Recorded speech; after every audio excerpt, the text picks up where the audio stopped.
you can run to in time of crisis, true or false? And then when you go in there is the possibility that yes, this the mad people rampaging the city and they will not enter there. But now, a foreign government is telling them, don't go close to that, don't even try it. So where else will you go to? That you can be sure and comfortable of safety. Where? And that means we don't have security. That's what the American government is telling Nigerian government. Is that not true? If they can ransack your military bag in such a manner, that is why I keep telling the government, stop exposing yourself, stop demarcating this country. When those things happen, you mean nobody took notice outside Nigeria? Can you cover it? Can you cover such a thing? I mean, a whole military barracks, everything carted away. So, is that where you want the civilian to run to? That is the meaning. So when they are saying, don't demarcate Nigeria, what are we saying that is not there in the public domain? What are we saying? It is not for the government to do the needful. For these people to have the audacity to enter into a military barracks and do that kind of damage. I am telling you, all hope is lost. Everybody is now on his own. Don't deceive yourself. The military is not the safest place to run to. That's what I just told you now. You don't know why these things are going unchecked. Look at it yourself. The president told the military chief to go to Benue and take care of things. At least a week or two before he now came. Is that not true?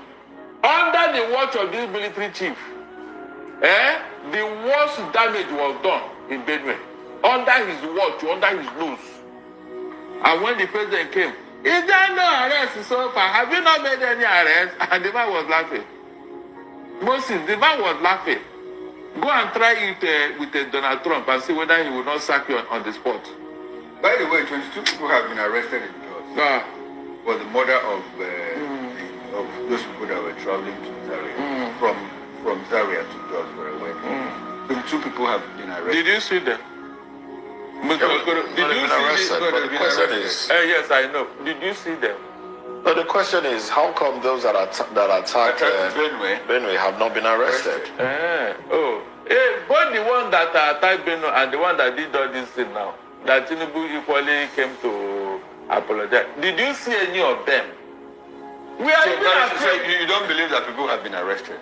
My brother, from where I stand now, I cannot believe any other thing from these people. I'm not joking. I cannot believe any other thing. Because all the things they told Hey, Madam Luke, long time. Oh, welcome. Good to see you. Welcome. They even brought his Bible to Buhari. True of course, until his fellow travelers eliminated him. That's when we now knew that. So this man has been alive. Please, Mr. Goro, talk another thing. Something is going on. I pray that one day somebody's heart will touch him so much that he will come and reveal what is going on. Because this one is beyond joke. All right, you have something to contribute. Well, for me, the government has said 22 people have been arrested. I think what we should be bothered about is, who are these 22 people? I will profile them. I will come up to, perhaps they will tell you that they are still investigating and they don't want to compromise the investigation. That's why they are not telling us their names and their identity. But it's important for us in the days ahead to know exactly who these people are and then the level of their complicity in that crime for us to be able to situate it properly. For me, it is a bad signpost that people get away with murder easily these days in this country. And I would be shocked if in the next few days that particular young boy that was threatening and saying that whatever they did in Benue is child's play, that they are still coming back, is not arrested in the next few days, and let the whole world know who is financier, because that guy cannot act alone. He cannot. He must have probably been. But let's go back in time, not too far back though. In Edo State, where people were killed, you recall that incident. government officials did not really do anything. Instead, we saw the vigilante members, those that were alleged to have done the crime, arrested and taken to Abuja. And then on social media, a lot of people came out. A lot of people from northern extraction issued threats that they will retaliate. I don't recall anyone being arrested. No one was arrested after that statement. And they retaliated, though. They did. Well, I'm not. They did. They killed people immediately after that incident. They did. They covered it up. They did. Yes, in Europe, yes. Yeah, they did. They did. And nobody was arrested. Hey, Madam, look, my sister. Now it begins to, it throws up the question. Hey, These our governors. this is are your they like statement this when you make so. of the north? I feel you. I'm right there. Look You at see. Move to has already embarked on My own way of mourning is coming out here just to take out, just to talk the poison out. Is it out of fear? That's or my is it own that way of mourning. They have something on the governor. I am That telling before you you. become a governor, you must give this. And if you don't give this in return, we'll take this from you. I think it's out of fear. Oh, Fear of what? Yeah. Fear of Maybe not going reprisal back to attacks. office and all of that. Or reprisal attacks on your people. Okay. That's my thought. I think it's out of fear of reprisal attacks. Because certain people are seen as not afraid of death, so they can attack you. So you don't want them to carry out such attacks. So you try to seek peace. But we know that. How has that worked? I wonder how long are we going to placate them? For me, if you continue to say you want to preserve your life, that's when you lose it. But if you go Michael, welcome. in football, they say attack is the best form of defense. Oh well, but we're not calling for any attack here. These people, they have done it several years, and then consistently they have been doing it, and there has not been any consequence for their action, and so they are emboldened the more. I think the call is for state actors They have to arrest those that Ah, perpetrate Oriyomi. the value placed on Èèyàn mi báwo ni, long time welcome. culture determines how. The worst battle you can do is to engage somebody who is not ready to return home, who wants to die in the battlefield. It's doubly difficult to fight such battles. Okay, all right. Moses, I think from the angle that you are looking at it, that we must be able to arrest these people and prosecute them. Let me tell you one thing. While the South, while others were sleeping, these particular people that we are talking about, the Fulanis, started work early enough. How did they start the work? Now, by getting I their know, people Madam. into Look, I strategic understand. places, I in understand. the defense, in the military, Completely in the police, understand in the what immigration, you are in the saying. customs, in all the top security agencies. To the point that if you arrest a Fulani man, take Ẹ him ṣé gan o, ẹ ṣé gan yín náà. to any police station, the chances are that if the DPO is a northerner, he might be Fulani. If he's not Ṣé gbogbo ẹ̀ ń lọ déédéé ṣá? area commander is most likely to be Fulani. So a call comes in, and the person is released. Yes. You go to the defense, the same thing. You go to the military, the same thing. You go to the top of the judiciary, the same thing. So while the South, what I call we are more like paying the supreme price of silence. The South was silent for a very long time. Yes. And it will take a very long time to change or to recalibrate all that they have put in place. That structure. It will take a lot to dismantle it. And look at when Tinubu tried to dismantle it, there was a pushback. So that is what we see. And that is why whenever they're out of governance or government, They start fresh. in fact, it looks like the world is coming to an end. Okay. You see? All right. It just occurred to me now that the North should not be profiled just like a blanket. No, I said Fulani. I didn't say That's what I'm saying. Okay. Because these people, they are even subjugating the Hausas, the Kanuris, the Chambers, the thieves, to the extent that they cannot even breathe as we speak. Exactly what that was the point I made. with others slept. Yeah. Holistically, not Because- out. They, that particular ethnic group. Anyway, this thing started in 1804 when the real Hausas accepted them and brought them as their brother because they speak the same, is it not language or religion? Immediately they entered. What happened? They eliminated all the Hausa princes and they established the Emirate Council. Yep.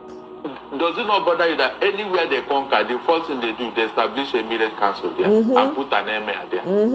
They did it in Kwara. They did it in Kogi.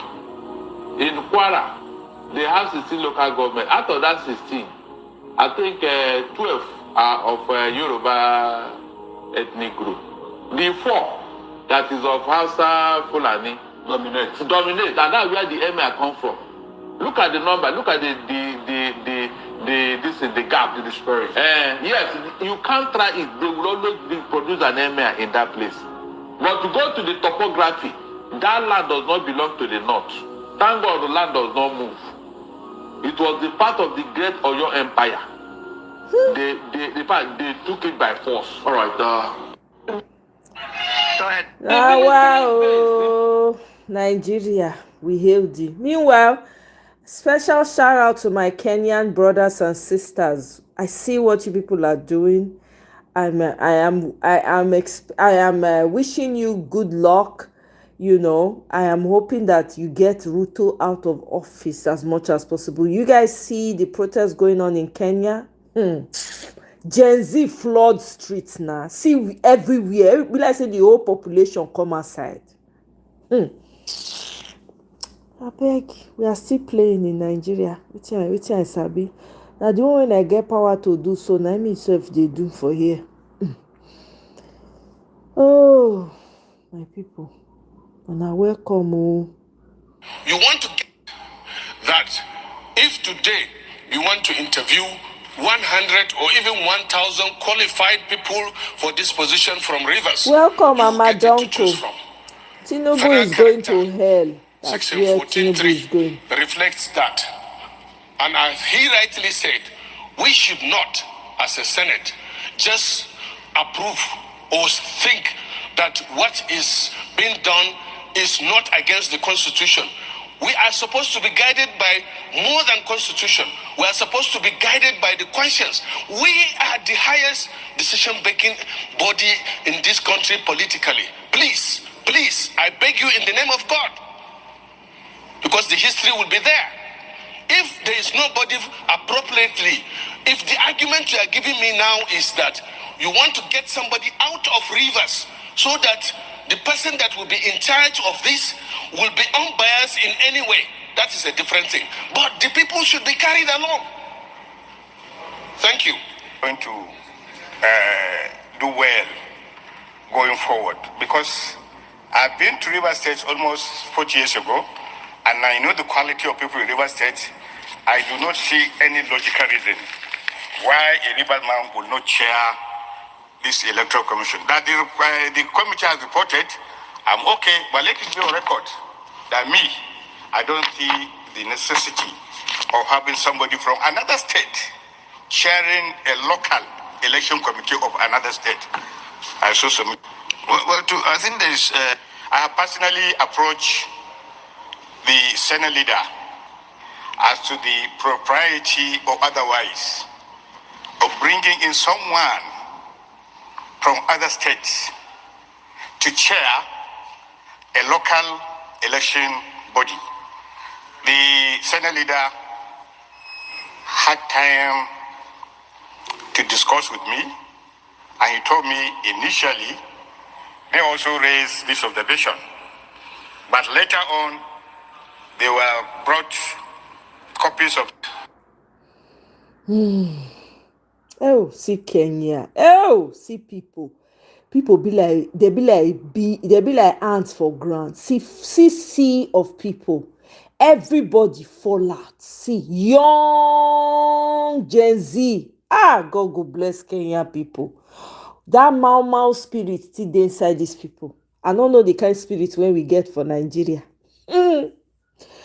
Kenyans, they throw away tribal ethnicity, come together as one. Look at them. Oh, I know they show now the video. What's the point? See, if to say na Nigeria now would have been this thing. Mona go watch the thing by myself.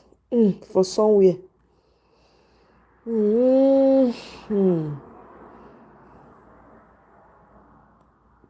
See young people coming now. Oh God! See some of the conversations when I dey hear. See the fire when they say they talk. What? I beg. See the fire. See how they spit fire as they talk. Welcome, Biba.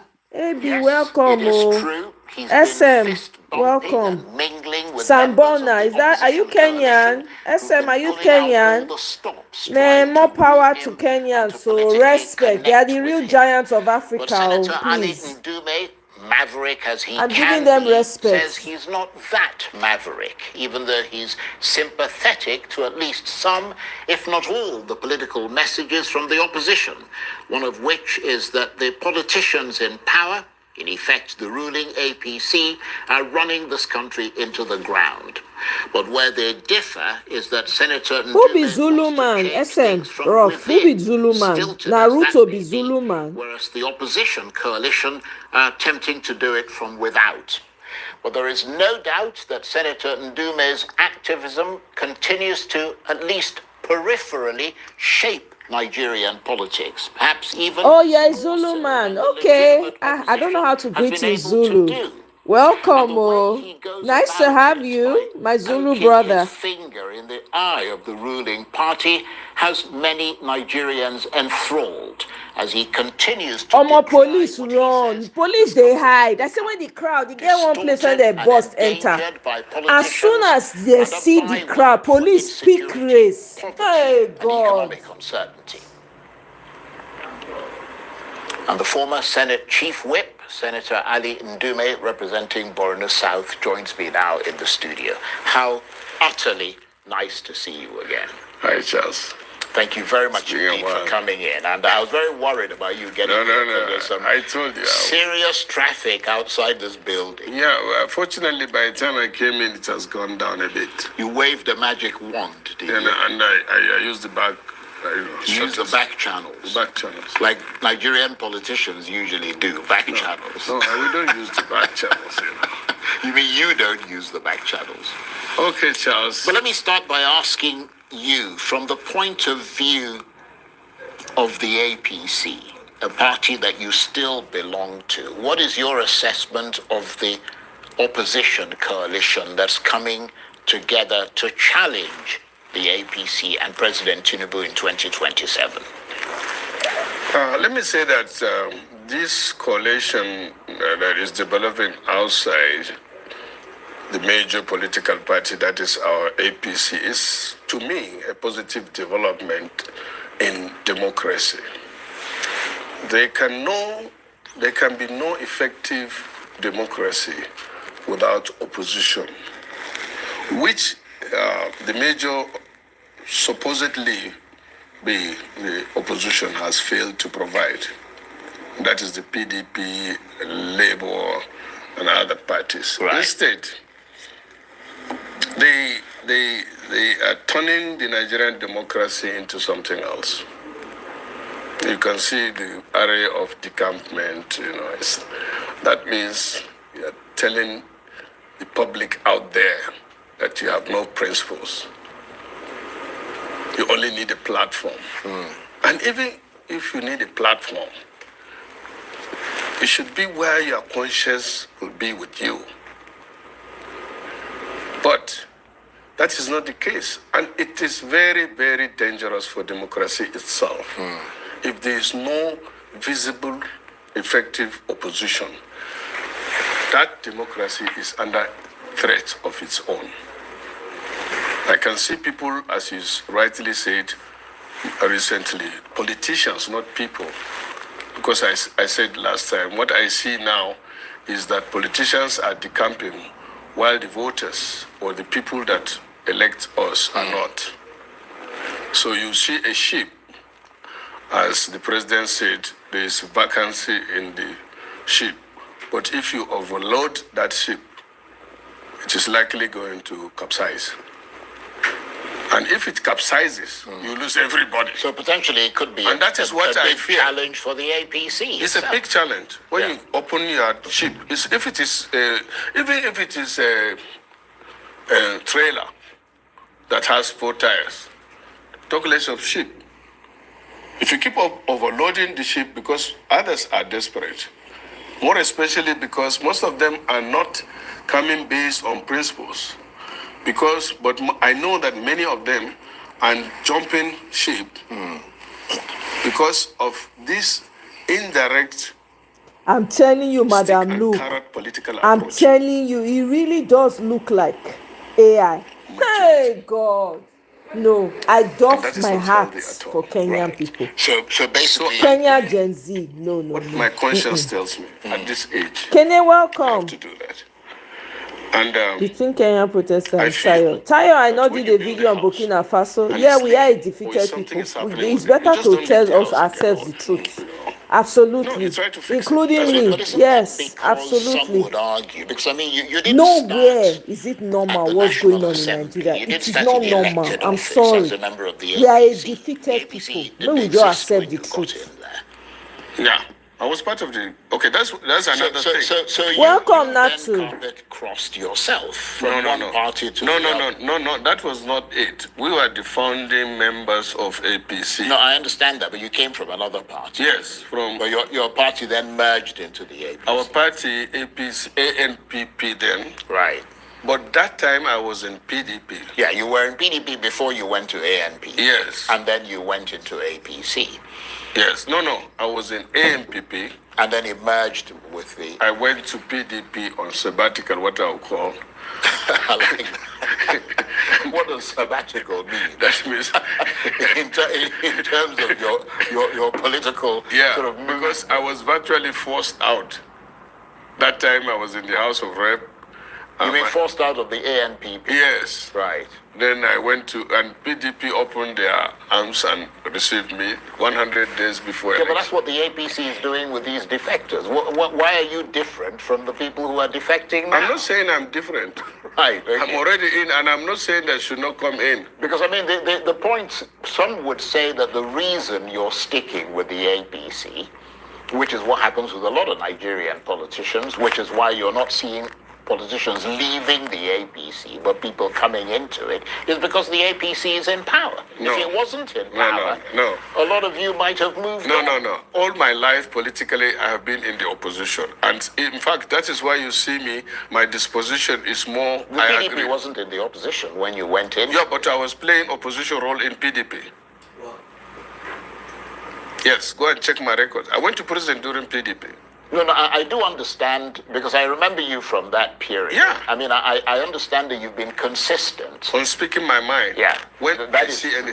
Obasanjo, let me tell you, let me even start. I started in 2003 in the House of Rep. Then Obasanjo was the president. And Obasanjo is like a father to me. You know, like just real father. Right.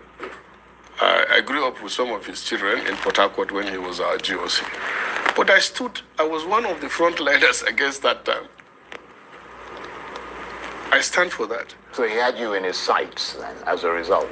No, he always tell me, even now, go to Obasanjo, go to Ebekuta, he treats me like his son. The same thing with this president. And one of those, as I told you, until recently when we became the president, I used to go to, Tinubu's bedroom, both in Bodilon and here in Lagos House. And he knows me very well. And if we meet casually, he will tell me, I hear you. Charles, I'm 65. I've been in this business 24 years now. God has done everything to me. You've been very fortunate. Yes, very, very fortunate. The only thing I have to do right now, and I would prefer to die doing it, is to speak the truth and do what is right. And that is what that's why lead I will not protests. jump the ship. But when the ship is getting overloaded with unnecessary cargo, and that ship may capsize, then I better consider the small, watch out, the small ship You mean the little boats that are around the place? Well, let's look at those boats, because you were the Director General of Rotimi Amaechi's campaign. Yeah. When he was running against President Tinubu to be the APC nominee in 2023. Yeah. And he came second, beating out the likes of the Vice President Yemi Osibanjo and many others. He was finally beaten, albeit by a wide margin, by Bola Tinubu. So you did a pretty good job as the DG of his campaign. Yeah. We had 315 votes. We gave them a good fight. And then after that, we... Look at the End Bad Governance protesters. They were put on trial. Do you guys know that? They've been put on trial. Anyway, okay, listen. We thought things would go on fine, actually. Because I remember vividly that Tinubu, the governor of Lagos, the current minister of defense, who else, came to, Tinubu called me to say he wants to come and meet with myself, Amaechi, and so we agreed. And at that time, I remember I was to go for Hajj. So I finally got my claim for my car accident. I'm a little bummed. Really? They only offered me Hajj. You went to go for Hajj. Okay, right. And so the president said, look, we want you to come on board and let's work together. And we agreed. And then we agreed that we'll meet after I come back. And that meeting did not hold. That was how they abandoned Amaechi. Right. So it's not his fault. Hi, Enoch. So that's where the simmering anger is coming from. Isn't Yeah, and but as you see, Amaechi worked for the president. I can tell you that. You mean after he lost? After he lost. So started working. He was part of the PCC. Right. And our team, like Burate, the former IG, and many others, joined hands. Rufai was supposed to be on our side. And somehow, he moved off. And I think these are part of the things that are annoying him or frustrating. I think... When you say he moved off, what do you mean? He was on our side. Yeah. You said he was supposed to be on your side. Yeah, on his side. Okay, I see what you mean. Yeah. So after Tinubu was nominated... No. Before Tinubu was nominated, right, he made up his mind to support Tinubu. Okay. And Tinubu, as he rightly said, right, that he should not leave and that he should come on board. So, since then, I've not been that to Rufai. Right. Because he abandoned our group. You understand? Went to support Tinubu fully. Right. He really mobilized, he did a lot. Then, Tinubu is there, asked him to join the government. But somehow, up to now, Charles, I don't understand what happened, You mean between them? Yeah, but that is not my business. And I was there sometimes say, okay, you did that to us, so. but it's payback. It's a payback to yourself. Right. But I cannot understand, up to now, I was the chief whip. Rufai came to the chamber and we almost asked him to take a bow and go, or even to just lay out some plans. Right. That is after he had been nominated as minister. Yes. And I told you, I'm not Rufai's fan or friend or anything, but truth must be told. You see, that was where Mr. President got it wrong. You don't form your government with dependents. And most of it is the president is a kingmaker, remember? So when the kingmaker becomes a king, then there's a problem which he must identify himself, so that he can have people that will stand up to him and tell him the truth. This is now what is lacking in this government. And when I said, and I still stand on it until there is a change, the government of Tinubu is dominated by khaki smugglers and kleptocrats. I don't mind. I don't want to even respond to Bayo. Well, you say it's a long. That's Bayo Onanuga, the presidential spokesman. Bayo Onanuga is just in Nigeria. He's a domestic staff to the president. I am a senator 4 times. How dare he calls me? But I'm happy he called me lone wolf. He's a magador. Well, you forgot the word frustrated. He said frustrated lone wolf. No, I'm not frustrated. I contested. I didn't say you were. I'm saying that's what he called. Charles, why would I be frustrated? I contested to be a senator. I won 4 times. I won 2 times in the House of Reps. Where does the frustration come? I am a son of nobody who became somebody without knowing anybody. Ask the president. I'm not his dependent. One of his dependents. I'm his ally. Well, you are the Nigerian dream, if there's any such thing. I don't know about that. But let me tell you one thing that I like and I copy from Mr. President. He can get somebody to argue on that. If we were to swap position, and I'm the president, doing the same thing that he is doing now, he would have been on the street. He has done it before. To protest. even if the government belongs to him, if the wrong thing is happening, even today, somebody from the government is saying, look, why don't you come over? I say, I will not come over. I'm a senator. If the president, under normal democratic setting, the president is supposed to lobby me on issues. Because he doesn't have a vote for me. I have voted for him. Whether in the Senate. Of course, Michael, you know, pass. That's all they talk about. That's all they talk Whether in the about. Senate, whether in the general election. Kenny, I see the video you're talking about, Tayo, and no. I think I'm going to play it. I believe that it is God that will give me or will take away from me. Not anybody. But it's a responsibility on me, and as my religious say, to speak the truth, even if I'm alone. And that's almost what is happening now in APC. They will come around and say, you are trying, but you are hitting too hard. I said, did I use physical punch on anybody? And you know what now? Because they don't know what to say. They always like, I don't know God. Will call me wolf. Will call me lone wolf. Will call me frustrated. He is the one that is frustrated. You know why? But it's his job, though. It's not his job. I mean, it's his job to respond to people who attack him. No. I'm telling you, Madam Luke. He's advisor of information and strategy. Yeah, but he's just look, Can you imagine a government keeping malice with a child?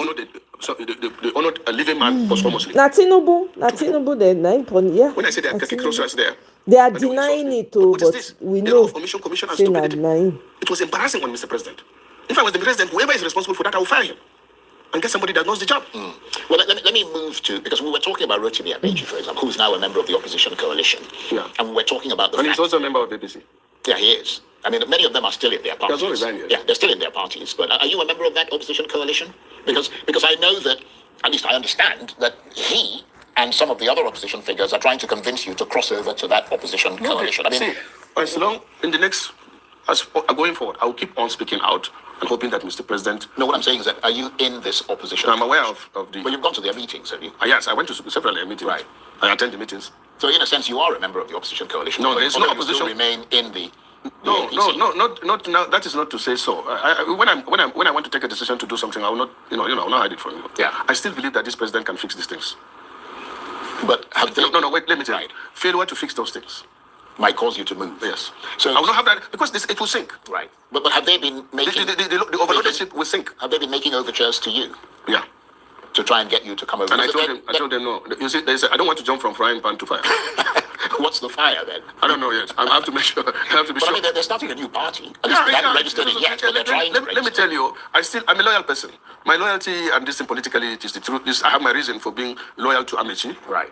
I believe he can do it. That's why I took. You believe he can be president? Yeah, better successful, president. A good successful president. Right. Now, I believe too, Tinubu can be successful president. That was my expectation is high.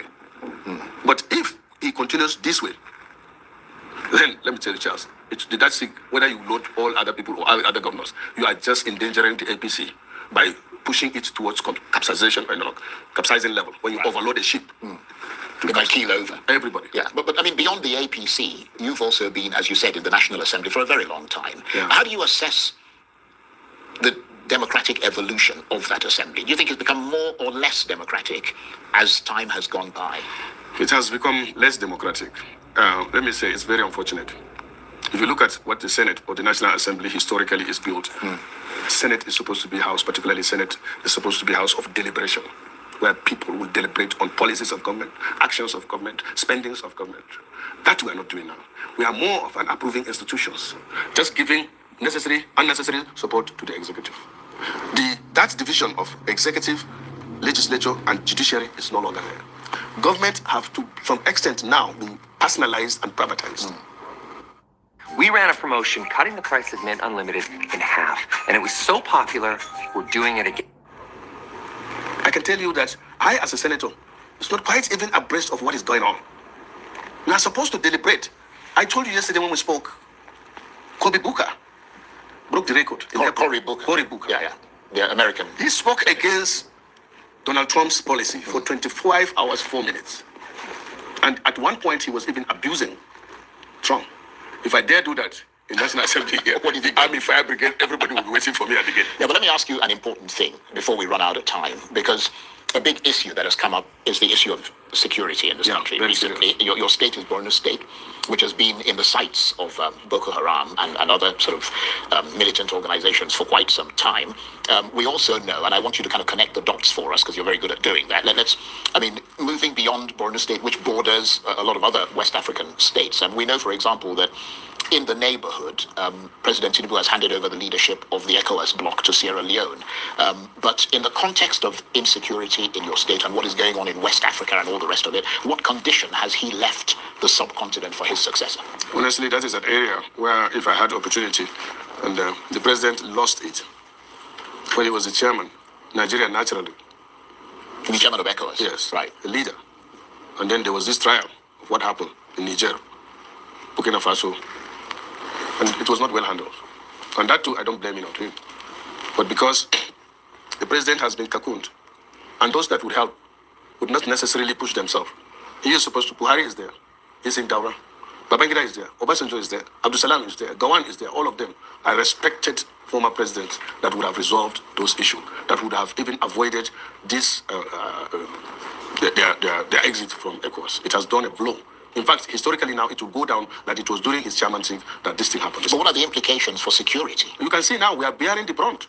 Because while they are there trying to block their country and protect it, the leftover of the ISWAP, new security, Mukura, Lakarua. Yes. And even other new ones. Now look at what is happening in Benue and Plateau. You cannot put it together. Because I don't want to believe that, these things. And you see, the herdsmen have a network in Africa. Not necessarily this thing. And the terrorists are taking advantage of it. The brunt of it now has been felt by Benin, Togo, Nigeria's case, where it's already infiltrated. You see, so I was thinking that the president would do whatever possible to make sure that he hand over a more united. But the chances are, he's still the biggest brother or the eldest brother or the big brother of ECOWAS. I don't think he has lost it all. But he should put in effort using the other heads of state to resolve this issue. Because we are better off more united, more in number, than losing out. I think 3 or 4. Yeah, 3 of them. Niger, Mali, Burkina Faso. 3 of them. And you can see that the danger of it is they seem to be doing better. Or they are happy with themselves. Or at least they have their own independence and dictates their own, even getting to now they want to, introduce their own common currency, which the ECOWAS have been struggling to do. So I would say that his tenure was marred by this unfortunate event. Right. Okay. On that note, I want to thank you very much. God. Man. Madam Mrs. Omoye, welcome. Tinubu don't choke all of us. Wallahi talai. The things when they happen for that country, I don't know. Oregbe warrior, as in. Hey, the only way I can function is to come out here and just talk about it. Otherwise, if I say make I sit down, just they sit down, Omo. Nigeria. Look at what happened with Peter Obi. In a normal country, everywhere is supposed to pour out. Say, no, this is too much. Who the hell do you think you are?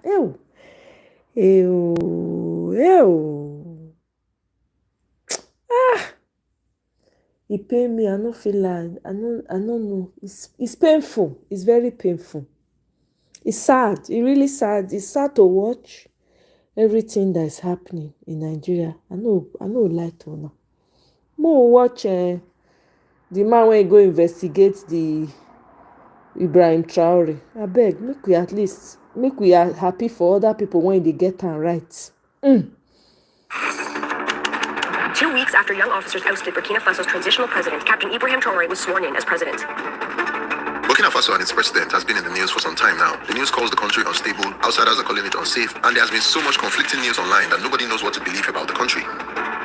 Burkina Faso is a landlocked country with many years of political instability, terrorism, and foreign control, which has left many hopeless, with nearly 40% of the population living below the poverty line. How can Africa's 4th largest producer of gold be one of the poorest countries on the continent? If you take the land of Burkina, the underground is gold.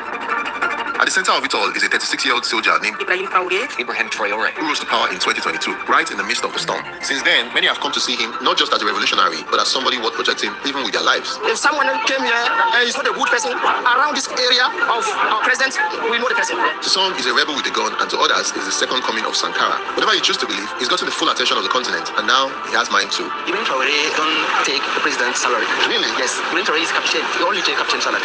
Up to now? Yes. Really? Yes. Realizing how very little I knew about the country, too fast. or the man behind the headlines, I decided to come here myself to explore the country, to speak with the people who live here, and to hopefully hear from the man himself. Welcome to Burkina Faso!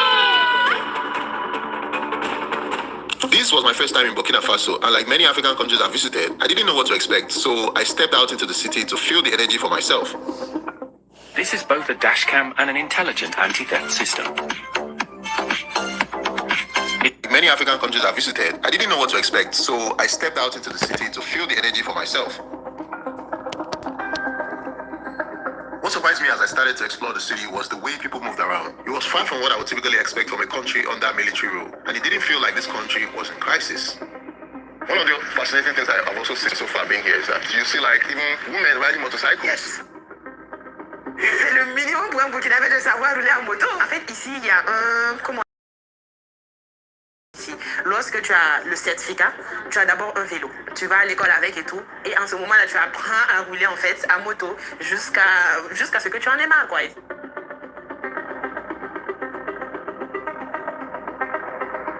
This land was once known as the Upper Volta, a former French colony. Upper Volta, August 5th, 1960. Independence activities began with the arrival at Ouagadougou. They got their independence in 1960, but real change didn't come until 1983 when Thomas Sankara took power. Utiliser ces immenses potentialités pour développer l'Afrique, parce que notre sous-sol sont riches. He was young, bold, and Pan-African. He renamed the country Burkina Faso, which means the land of the upright people. But in 1987, he was assassinated. What followed was a cycle of decades of political shifts, coups, and power struggles. Then in 2022, another young soldier stepped I forward. will tell you, Madame Luke. Informer la population que la situation et que les choses sont en train de rentrer progressivement.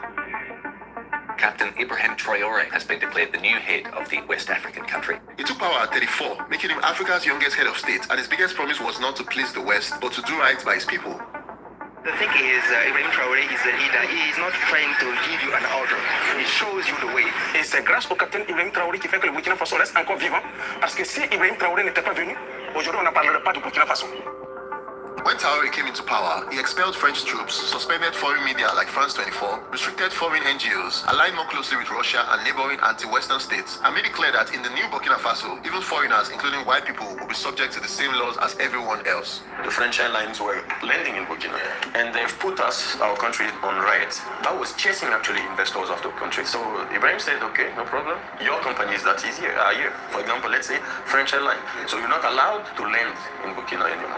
So they felt it. They came back to say, no, can we land again in your countries? So he said, first go and say that our countries are green online, then we can now discuss. So the president brought our own airline back. We didn't have a plane, to be honest. Also now airline, Burkina Faso airline, that can take you to most African countries.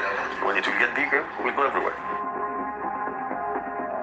And just like that, the Sankara comparisons began. This led me to the memorial, which was recently renovated by the Ibrahim Traore administration. Donc c'est le bâtiment dans lequel Sankara a été assassiné. Donc ce bâtiment-là, c'est un bâtiment sacré. Parce que c'est dans ce bâtiment que Sankara va prendre de 1983 à 1987 pour travailler. This exact spot was where he was actually assassinated. Donc c'est-à-dire lorsque Sankara tombait, il a d'abord tombé sur ses deux genoux et non content de tomber, il a pris le soin de fixer ceux qui l'ont tiré. Il a pris le soin de soulever son poing gauche avant de tomber front contre le sol. C'est à cause de ça la statue, c'est la main gauche qui est soulevée. C'est le tout dernier symbole que Sankara va laisser à l'humanité. Donc voilà, Sankara, sit down here at the period. Lui il était assis là, Sankara était assis là. Oh wow, here. So then he came outside. Et quand ils sont venus, Sankara va se lever et il va sortir par là.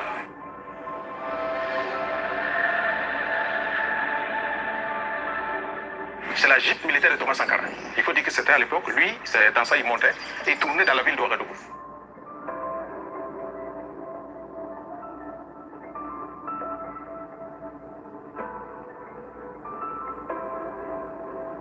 Wow.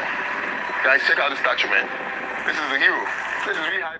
National reciprocity. It means if you have a valid CCW permit, you'll be able to carry in all 50.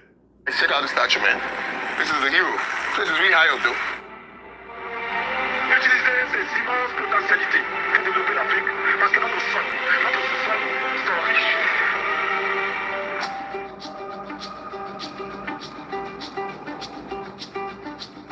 As I moved across the city, I noticed CCTV cameras mounted at intersections, on roads, and in public spaces. They were not just for show as they worked to keep traffic offenders in check. don't respect my bed, the traffic light or the rules put by the president will be punished. How will you be punished? What will they do? You may clean the roads since the morning time until the afternoon time. You'll be cleaning the roads.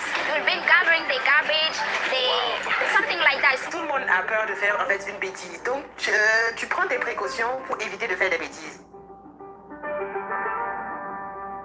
What about if you're white? Here there is no difference. Even last time they catch a Chinese. Yeah. Yes, and he was cleaning the roads. People were laughing. Really? Yes, So there is no everybody. Le Burkina Faso vit. Aujourd'hui, la corruption. Aujourd'hui, c'est la bonne gouvernance. Aujourd'hui, c'est la liberté d'expression. Aujourd'hui, c'est la liberté tout court.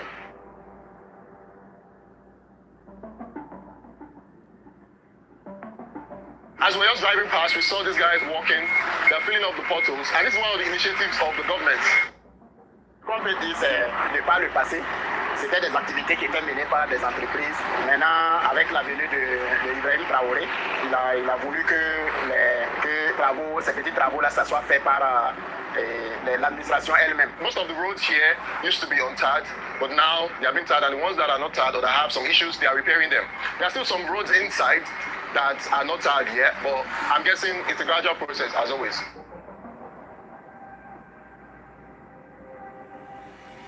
Tell you there is a lot of places that we didn't imagine that there will be roads in those places, but now you can drive there easily. I wanted to know what it was like building a business here, so I met the CEO of Let's Go, an electric car company based in Burkina Faso, who says the new administration has given his business a fresh new start. Did you live outside the country before? Yeah. Okay. I was in Turkey before studying. Coming here was a challenge for me, but what really made me want to come back is the fact that the regime changed. We had hope that came onto us. Our president, Captain Ibrahim Traoré, was the real one that inspired me. In setting up business, has there been any other challenges generally? Yeah. Because to be honest, I started with 12 cars. The day I launched the app, that day we had as much as 10,000 demand of cars that day. Wow. Yeah. So I'm sitting with 12 cars and I have 10,000 demand. So I told my drivers, good luck. Good luck. I sat down there, I drank the coffee. I was like, damn, that's a lot. It's a lot. At first it was really hard to satisfy the clients. Yeah. So they were complaining a lot. I understand. I mean, to a business that needs a lot of resources, it's not really easy. Now we have enough cars coming soon because, as you know, the cars are assembled here in Burkina. The cars are assembled here? Yeah. Really? Yeah. Oh wow. Is it assembled by people from here? Yeah. Really? Yeah. So instead of importing the car made already, they will assemble the cars here. If your husband doesn't feel attracted to you anymore because of your weight, then you need to see this. This new natural is So instead of importing the car made already, they will assemble the cars here, part by part, which is will reduce the price and also the cost of energy when it comes to consumption. Yeah, the host is a Nigerian. Tayo, I know. He has a YouTube channel. What's the meaning of Itawa? Does it have a meaning? Yeah, it's a village in... it's a village, okay, it's the name of the village. It's the name of the village. So these are the models. I think every cars have a story behind them, Yeah, this is a mountain in Burkina. The name, this Tenakuru? Yeah, Tenakuru is the mountain. Okay, it's a mountain, so they are all even named after... Yeah, exactly. Oh. So this is the charger that it comes with. In here, you just plug it at home. Yeah. You charge your car. This one takes you 4 hours, $5 to fill it in terms of consumption. How much is this one? 11,000 euros. You guys also have this thing, like, you know the way they have it in Europe, like, you know, you pay small. Does that work here? Yeah. Oh, you guys have that? Yeah, with some banks. Some banks have agreed for that. Oh, okay. No, he's from Burkina Faso. It's also a real estate projects, charging stations, and smooth roads connecting neighborhoods that were once hard to reach. Yeah, he does sound like a Nigerian. Yeah, okay, I understand what you mean. But it's almost done. So this mall construction started within the past 2 years. We're trying to check out their apartments. Apparently they have apartments here.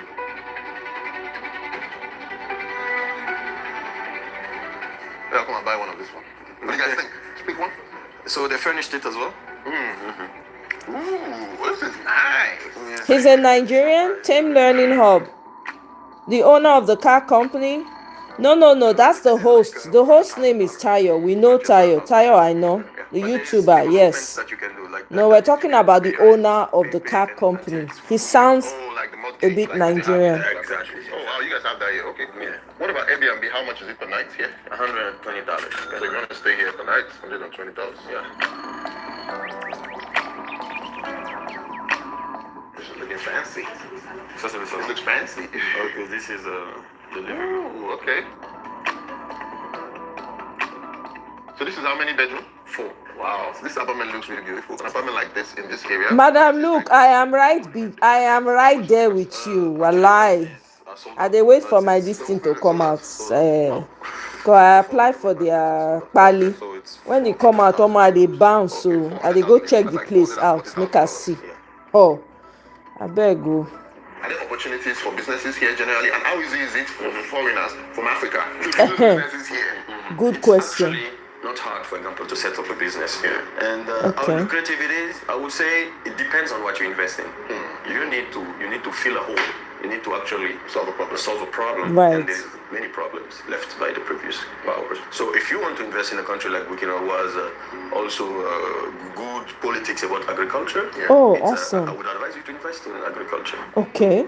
See, I don't talk and say agriculture, they go need food. Moi, je m'appelle Monsieur Nikema Salifo. Bon anniversaire. I know what you know they do, Michael. Ha! I beg go. A completely free e-commerce store. Bon arrivée au centre de formation professionnelle Banganoma. Ici, on fait la pisciculture, la mariciculture, l'agriculture. Et c'est tout d'un système intégré. Yeah, he said he went to school in Turkey, so he may have also traveled around, exposure. Les papayers, les maïs, l'ananas, les poulets, les pintards, les bœufs. On fait un peu de tout. Tout ce qui concerne local. But person go need to learn French before he go, because I need to step up on my French classes.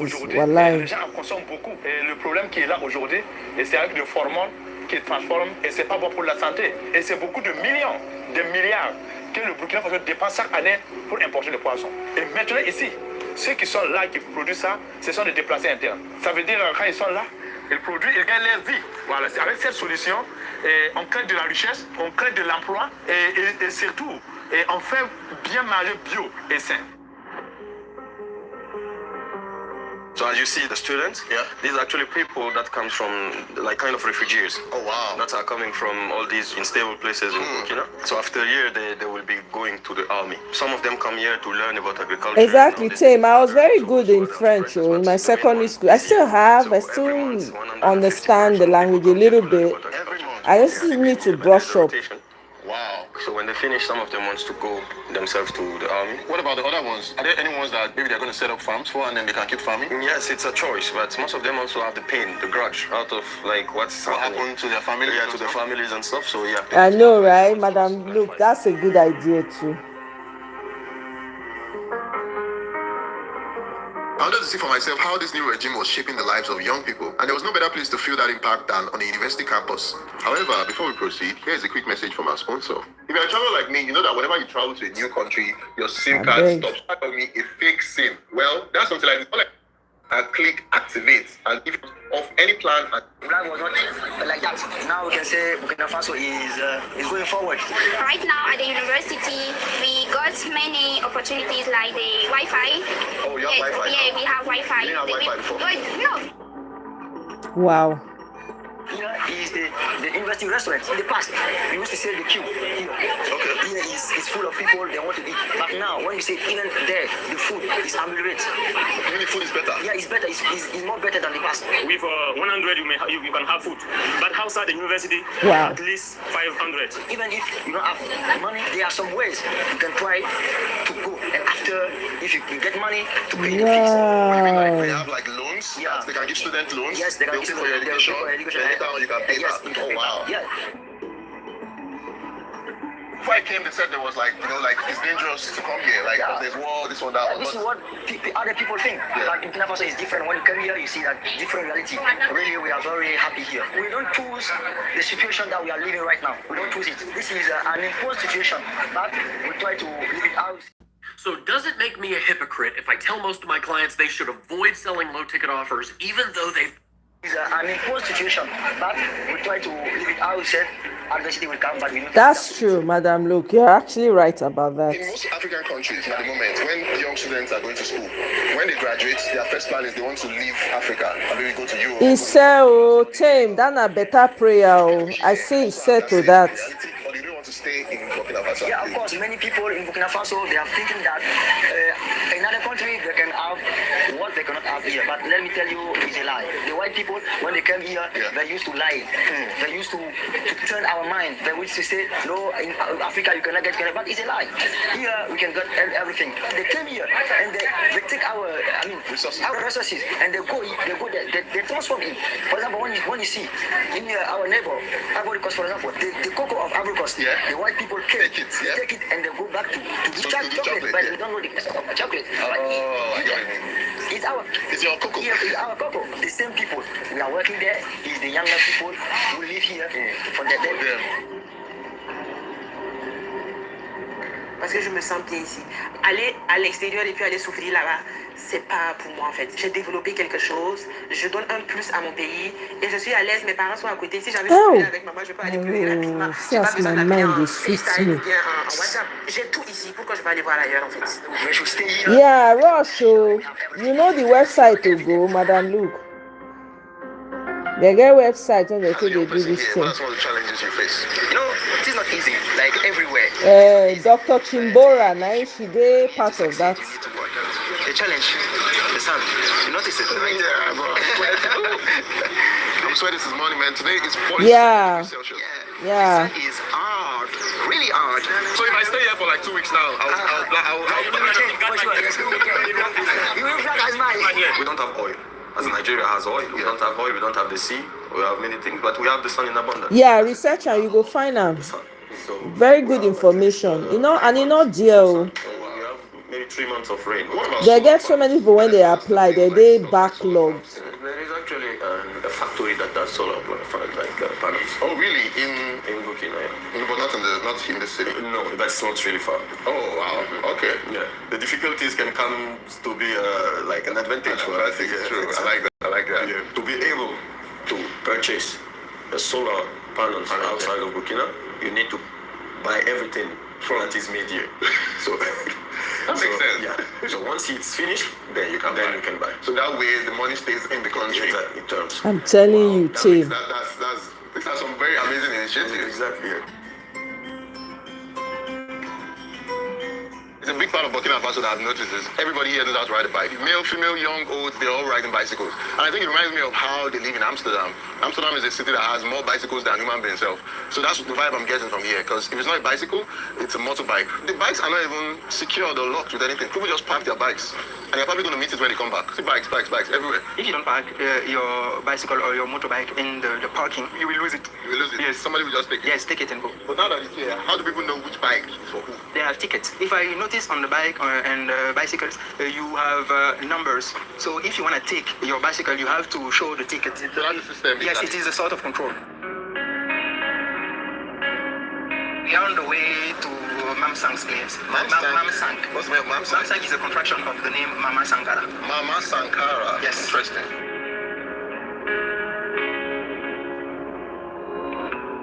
The reveal. Yes. Boom. Oh, wow. So, there you have the gore, the meat and the zamle. Mad thing. I need to see your face when you eat it. I feel like I said to you. I need to see your expression, you know. Are you ready? Exactly. Yes, Madam Luke. Nice. Yes. Hello. My name is Adam Ferrari, the Chief Executive Officer of Phoenix Energy. I look forward to you joining us. This is amazing thing. It reminds me of one man from Nigeria. It's not bad. It's only been my first steak though. Because I like rice and stuff, but it's not bad.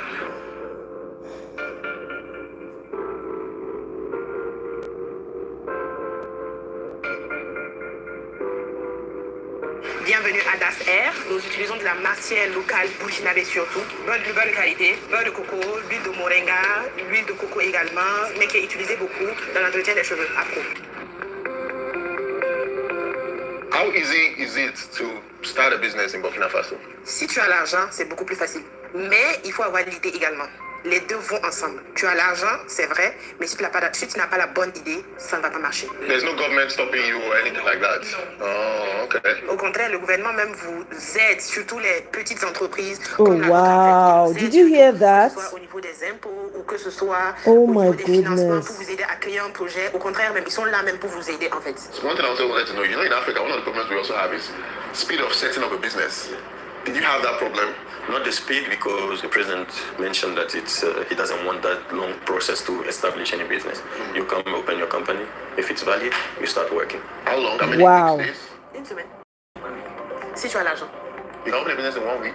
Yes, parce qu'en fait, ici, la seule chose qu'on te demande, c'est la création d'entreprise. Donc, tu as tes papiers et tout. Tu vas aller à la maison de l'entreprise. Madame, look get plans. Si vraiment, s'il n'y a pas eu de problème, c'est une semaine, tu as tes papiers. It could be longer because, for example, I'm in the pipe industry too. So that process is a bit longer because, as you know, you need certifications. And you need to be sure that what you invest in won't harm the population. But it's much shorter than before. Before it could take you 3 years to establish a business. Really? Yeah. I've spoken to so many people while I've been here. All the people I've spoken to, they always have like positive stuff to say. But I want to have a balanced view. So I think first question I'll ask, as a business person, what are some of the challenges? Life is not just sweet, totally. Yeah. So there are challenges as somebody who lives here too, as a person. So I would like to know what those challenges are. Right. As an entrepreneur. The main thing, is the finance. Okay. We feel like as entrepreneurs or businessmen, we feel like this loan thing is like a big thing, is like complicated, it's not even possible. What of the interest? Is interest rate high? Very high. So getting that funding from the banks is a big problem. Well, is it better now from your own point? I think even our president, he feels that it's very hard for the young people with the banking, and it's some even them to do something. I think if you see this conference, is calling the banks, you guys do something to help the young entrepreneurs or something. Do something. Oh God. I Is it beg expensive to you. live in Burkina Faso? Paying for rent, paying for light, electricity, shop, all of that. It's still a little bit higher. But if you compare to other countries like Senegal or Cote d'Ivoire or even Nigeria, the cost of life here is cheaper. Really cheaper. I have a house here for 50,000 per month. Wow. 50,000. But the inventory costs 30,000, the minimum. But you said here 50,000. No, 15. Sorry, 15,000. Sorry, 15,000. National reciprocity. Madam, If look. you have a valid CCW permit, You have plans. I can see. Donc je disais que la vie était raisonnable selon moi ici, parce que j'ai fait le Sénégal et je trouve que la vie là-bas est vraiment chère comparativement ici. Que ce soit l'électricité, que ce soit l'eau, ou même pour manger. Il faut savoir qu'ici, même avec 500 francs, même avec 200 francs, tu manges très bien midi et tu rentres dormir. Right now, things are more expensive because they are taking taxes on everything for the war. There are additional taxes we have to pay to support government efforts. And people are willing to pay those things? Yes, people are paying it. Happily. Oh. C'est plus cher, mais on accepte. Même avec les efforts de nous, on paye ça. Parce qu'on connaît la suite. Et puis, un jour aussi, ça va payer. Voilà. Puis il y a des taxes que nous, on ne paye pas, mais maintenant, nous, on les paye par volontariat. On est content même de ça, sans vous mentir. On the beer, there are additional taxes we have to pay to support government efforts. So, we are the only one country you can drink beer and say you're patriotic, you know? So as I'm contributing to one hospital in the city. Let me take a sip. I've contributed. I've done my part as a Victorian citizen.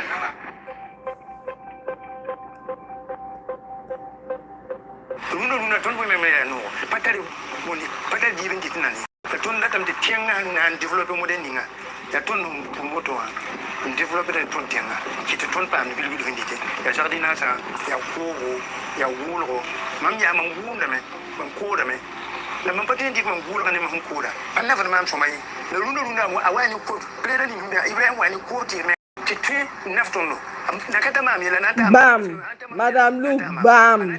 Your head dead here. I'm telling you.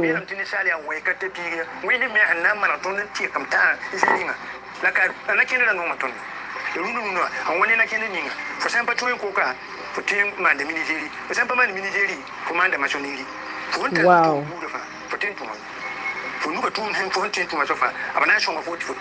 Wow. On voit une nette différence dans ce qui se passe. dans l'ancien gouvernement et actuellement. Niveau terroriste et tout, on n'entend plus parler comme avant, c'est déjà un bon point. Maintenant, ce qui se dit sur les réseaux sociaux et ce qui est vraiment vrai, moi je préfère que quand tu es au pays, c'est quand tu viens découvrir en fait, tu viens à découvrir Exactly, Tim. comment le pays vit. C'est mieux que de rester sur le net et puis être là en train de divaguer.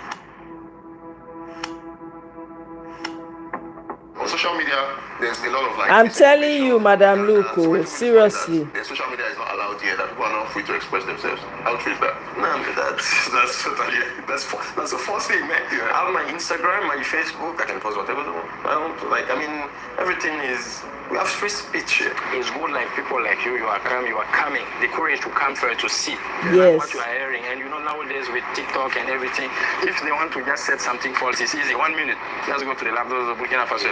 But you are here, you can see. There's also something I saw that they said, I wanted to confirm if that was true, because they saw him with Putin. Okay. And then you guys have sold all your resources now to Putin. No, that's the opposite of what we did. Okay, what happened? We took back our resources.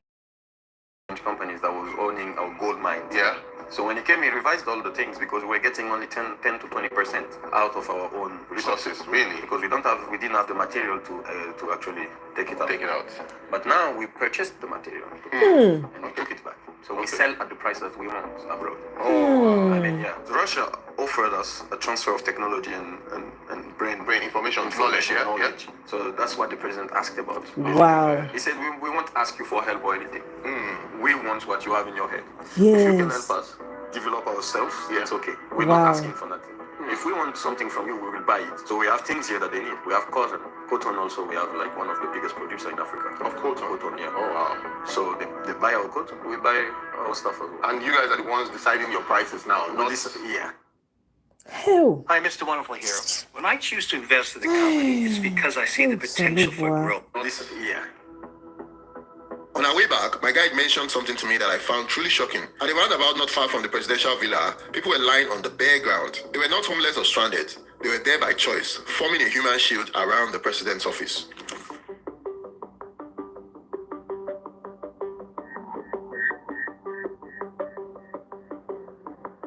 We are here at this place with some people who sleep on the road to protect our president. We can see police protecting the people too. So everybody protecting everybody and everybody protecting the president. Yeah. That's very interesting. In the morning, everyone go to his job. But in the night, we come here to sleep to protect our president. Because we know that a lot of persons want to kill him because he is a revolutionary, he is Pan-Africanist. But I can already see that they're already soldiers. So what do you guys want to do? You don't have weapons. How do you want to protect the president? We don't have weapons, but we can use our mouth. We use our mouth to talk. We can cry and call those people who are having the weapons to come and help us. Mais aujourd'hui, là, ils vont passer sur nos corps avant de toucher à un cheveu de Ibé. Qu'il y a beaucoup de désinformation qui est répandue sur les réseaux sociaux et dans les médias. Quand vous voyez des médias comme France 24 ou TV5 qui célèbrent un Africain, il faut savoir que cette personne travaille pour eux, elle ne travaille pas pour nous. C'est un leader. Il comprend les enjeux. Il connaît très bien les impérialistes. C'est pourquoi nous avons dû nous préparer à une guerre de haute intensité. Ils n'ont pas besoin de nous, mais ils ont besoin de ce que nos terres possèdent comme des richesses. Nous n'allons pas laisser faire. Nous sommes en plein 21e siècle. I don't know how to explain what I'm seeing behind me. I've never seen something like this where citizens of the country decide to every single day stay out at night because they love their president or because they want to protect their president. If someone came here and is not a good person around this area of our president, we know the person. Wow. This road leads all the way to the president's house. This was loyalty, and suddenly I started asking myself, what is this man doing differently that has made all these people want to lay down their lives for him? Shows us the way. Just guys, let's do that together. And it's because of that every Burkinabe will stay always with this person. He allows you to tell him what you don't like. For example, if you complain about one sector, he brings you onto that and he shows you exactly the difficulties and the work they've been doing. Oh, really? Yeah. After a few days in Burkina Faso, I've come to see that the real strength of this country isn't in its gold or its government. It's in its people, in the way they show up for each other, in the pride and hope they carry, and in how deeply they believe in the future they are trying to build. Based on the trajectory of May the God country, protect this future, oh, I all beg. your dreams can be achieved in Burkina Faso. Yes, of course. I don't have doubts about it. Wow, look at the smile on their faces. To see my country out of terrorism, out of my country live peacefully, because I know that with peace we can do many things. Even if my dream is to be a lawyer, for example, or a doctor, for example, without peace I cannot do it. Then the first dream is peace in Burkina Faso, and after that I know I will do many things. You are here today, coming for 4 or 5 years, you will see Burkina Faso is not the same. It's not what they say. It's different because we are on the way.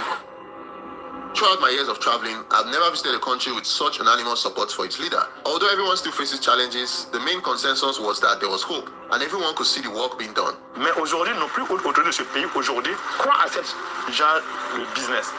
Donc ça nous encourage, ça nous réconforte.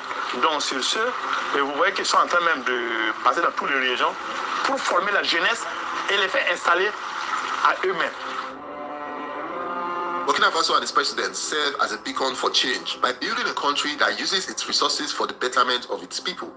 Ce que vous voyez sur les réseaux sociaux, abstenez-vous déjà la première des choses de tout ce qu'on voit, c'est pas tout qui est vrai. Venez découvrir d'abord. We have no time to reply to the people on the internet, the people who are saying that your government is doing shit. We have no time because we are working. Come back in 2 or 3 years and you will see what's happened here. Just come back. Le Burkina Faso est très beau comme pays, donc n'hésitez pas à venir visiter. Merci. And très beau comme pays. You see Wakanda? Wakanda, yeah? Yes, we will be like Wakanda. Wakanda forever. Wakanda forever. I came here to understand the man at the center of it all, but I left understanding something much more valuable. Burkina Faso might just be the key to changing Africa's trajectory, and I'm glad to have experienced this and shared this story with you all. Hope you guys enjoyed this video. If you did, please hit the like button and subscribe to the channel. Man, oh my goodness, this is amazing, guys. I can't even. This is so amazing. I'm so glad I played it. It is giving me happy vibes. It has lifted my spirits from the mess that we're coming from as a people. Hi!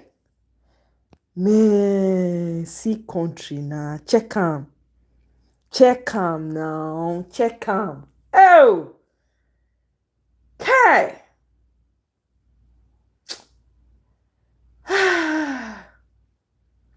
I don't know what else fit top am. I don't want to put anything on top of that. I don't want key vibes this evening at all. It's not worth it. Hey, see country. Look at the smile on the faces of the citizens. Look at how happy they are. Just look at how happy the people are. They're like, oh my God. They are willing to do anything to protect their country. They are putting in their small efforts. See how simple they look. I'm telling you, Nigerians and wiki plus fake life, my sister, fake life. When I was looking at the video that during this house, Peter Obi brother house when they demolish, the contractor when they sent to come demolish, and guess wetin? He wear wetin the name of this designer shirt. Hey, I don't forget. I don't know. I not be designer person, so I don't know whether na one very high-end designer. Sha, I see am. Nigerians no know past fake life. They don't know past lux. They don't know past fake luxury, fake life, wickedness. When it food their heart, not be here. God forbid. Me, I'm a Burkinabe. I don't understand though. Me, I don't know for now. Na Burkinabe me be right now. I beg. It's crazy. It's wild. Look at how the citizens are happy, elated, willing, doing what they can, contributing to their society. Now like this is supposed to be. Now like this is supposed to be. They pay me, I no lie. I spit for their faces, so I'm telling you, I spit for their faces. I wish that we would have a Ibrahim Traore in Nigeria. Honestly, I wish. Now, wish I can't wish. I wish we would have it. I wish somebody will have the balls to. I just wish.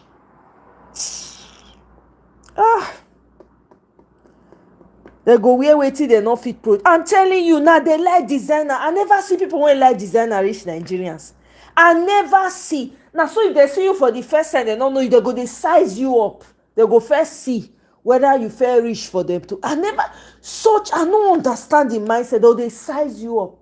You meet Nigerian and I go fair look you from head to toe to see what you wear put for body. Whether it's even God. The problem for Nigeria is not be here. And they want anything outside of themselves. Now they want. I saw a video of a lady that was talking about Nigerians. He said why be say Nigerians are also foreign that they like. He said mainly they don't use foreign sell rubbish to Nigerians. What you fit get for Aba market, go buy, suffer, wear your thing calmly. No, you want foreign. Now you make all the Aba people come, they make all these designer things too now. Abi, since you now want foreign. I beg.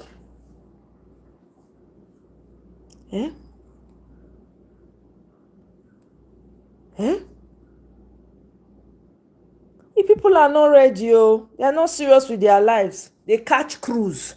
If na country wey ready, most of these people when they make themselves make a fool of themselves for TikTok and all, they no go dey do am.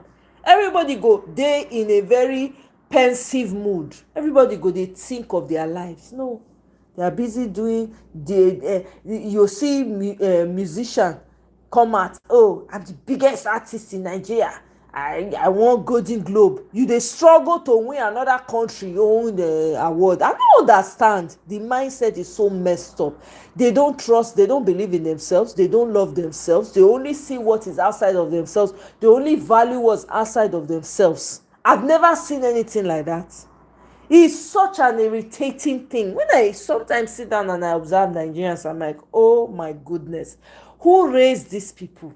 It's almost like most of the Nigerians that we see, they are raised by, they were badly raised.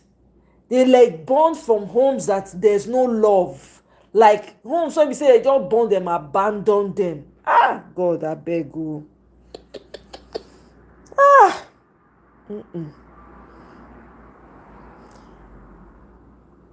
And they buy 1 million cars. But we get mad if you ask them to contribute 1,000 to grade the roads. Do you know, there was somebody I knew that lived in Banana Island. I went to visit this man's family. When I reached there, massive house, it be like palace. All of them, the whole street, as you enter the street, generator sound. Some even get transformer. Now transformer, now all those big generators, they call them. Now I come ask and say, wait a minute. I come ask and the wife. I say, why will not just contribute? Everybody you contribute. Buy one transformer, put them for that time we never know about solar energy and all of them. I'm gonna put them for one side. So everybody go they make payments towards them or whatever, maintenance. They say, no, it's better let everybody have their own. I say, wow. It's madness, it's wild. Even the Banana Island, waste of investment. If you walk out, you'll see water they come out from the ground. Water. You'll not say na sandfield, there's sandfield build houses on top. The place is funky looking. The road, no smooth, sand everywhere. When rain go fall like this, some parts of Banana Island, you not feel enter. It's a joke. When they stay there was another time when all this inflation, food inflation, everything was rising. I now said on a space, I now told somebody, I said, you know what? Instead of, since it is the way it is, this is the time. Usually when people are suffering, they are supposed to come together, band together and find ways to make life easy for them. If you live in an estate of maybe you have six people living together, instead of you one person buying one bag of rice, you people can contribute that money and buy instead of each family having one bag of rice, contribute money, buy maybe 2 bags, share it amongst yourselves. It will be more cost effective. Anything you want to do, you do. The guy they shout from my head, I beg. I say, wow. I don't know. We have problem in Nigeria. I never see.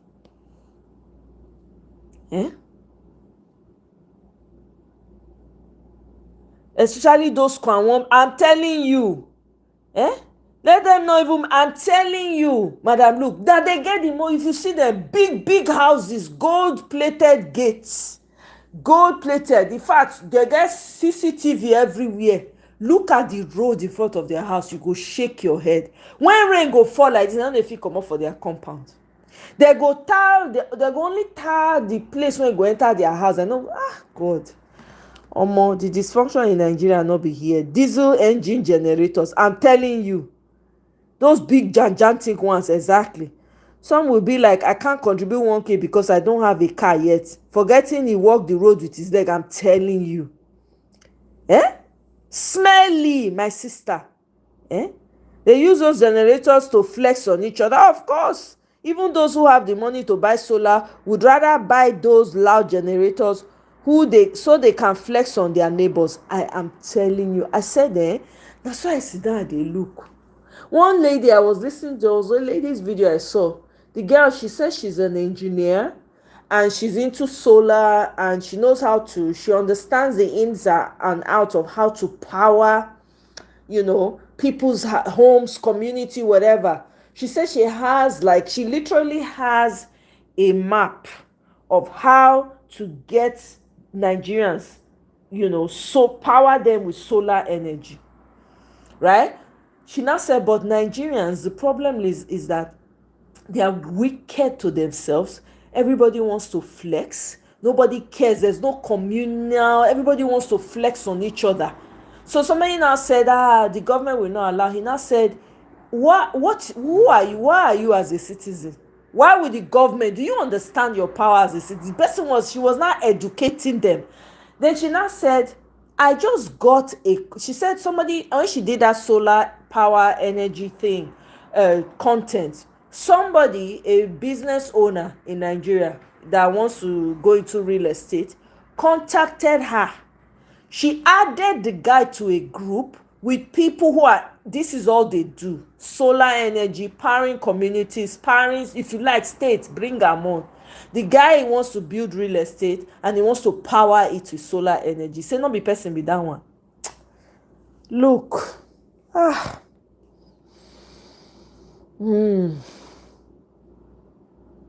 We love suffering and wanting to do everything by ourselves. I'm telling you, all the way to business. That's why the growth is that's why we don't have generational business. There's no generational wealth.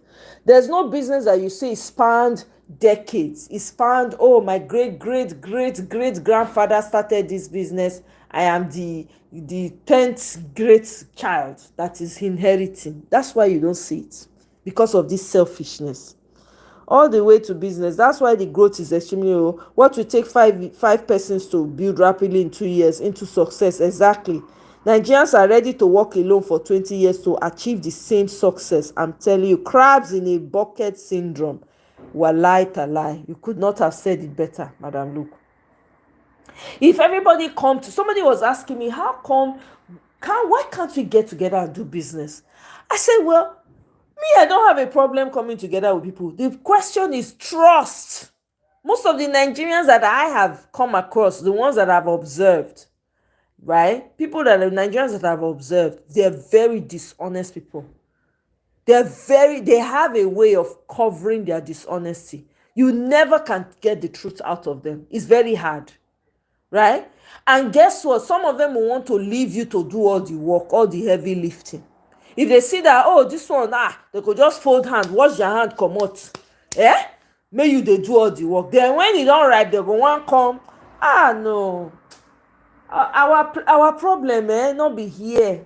Lack of leadership, lack of home training, parents having children, marrying wives they don't, men marrying wives they don't love, women marrying men they don't love, just doing anything anyhow, mediocre lifestyle. Have children, bring them up loveless. Those ones don't know what it means. They don't understand what it means to work as a community. They don't even think about the future of their children. Now you also say, person go get money for Nigeria.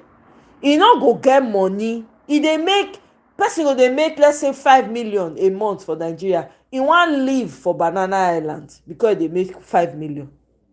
Please. Is that not living above your means?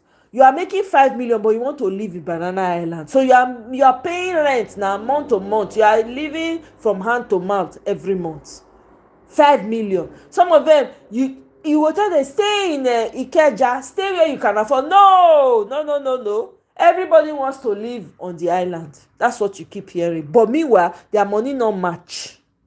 So at the end of the day, some of them go use the money to do party, use and buy. By the time they buy 1 million naira wig, buy 2 million naira bag, or money or phone, they'll come enter, they'll come they do big girls, runs girl, OS, whatever they call it. Societal decay. Societal decay. Nigerians want to have money to thank you. How desire God go bless you. Just nailed it on the head. Nigerians want to have money to intimidate the next person.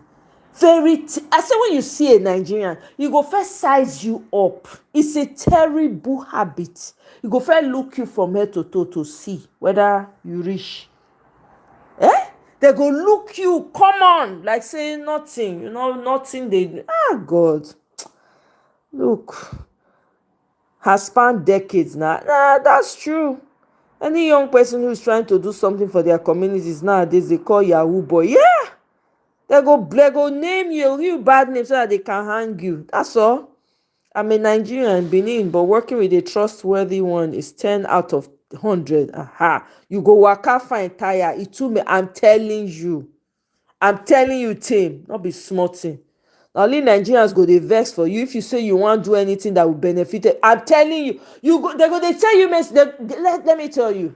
You see this Nigerian politics, and they come out, they talk. No be say I no get wetin I dey do. No be say, but for me, my own way of getting out the poison from my system, because whether you like it or not, Nigeria has a way of dragging you in. Somehow we're connected to the land, no matter how bad, no matter how angry we are. Somehow my own way of adding my own 2 cents is this talk that I'm talking and gingering. Hopefully people are picking up, learning. Whatever you can take from it, you take and run and go. You have people sending me message, abeg o, Nigeria matter, don't put it o, don't carry it, don't do this o, don't do that o. Let's come together and find ways. All hands have to be on deck. We are not saying do heavy lifting now, just do your own part. Nigerian politics, don't talk too much o, don't do this o, don't do. The ones that will come and talk to you out of fear, the ones that will come and talk to you and tell you, if you talk too much about this, it's almost like they are monitoring you. It's crazy, my people. It is crazy. When you now say, you're thinking of planning, maybe you want to go, and especially during the election, I was sending resources to people to galvanize people, talk to people, to vote during the last election. Now wow. Meanwhile, I reach out, I say, let's come together, put money together and do this thing. All of them come up body, they're not gree do. Only me now carry the load. The one I fit do, I do. Abeg. They go dey vex. Living above means just to belong instead of building wealth that is stable over time. I'm telling you, not only for Nigeria rain go fall and area boys go set up bridge of blocks inside flood water so that they can tax people to cross. It's wild.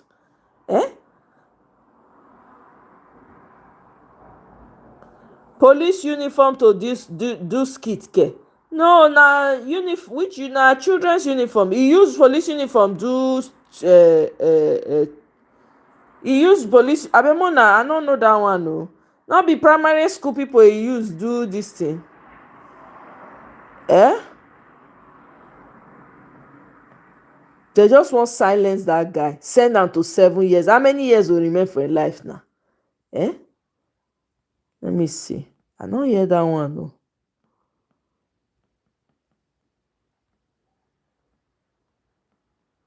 Which VDM no dey do skits now? Okay. This was in 2024. No, this is not recent. This was 2024, Madam. Look. He was arrested at that time for wearing a police uniform. Because I not see now children uniform, I know say he use now to protest.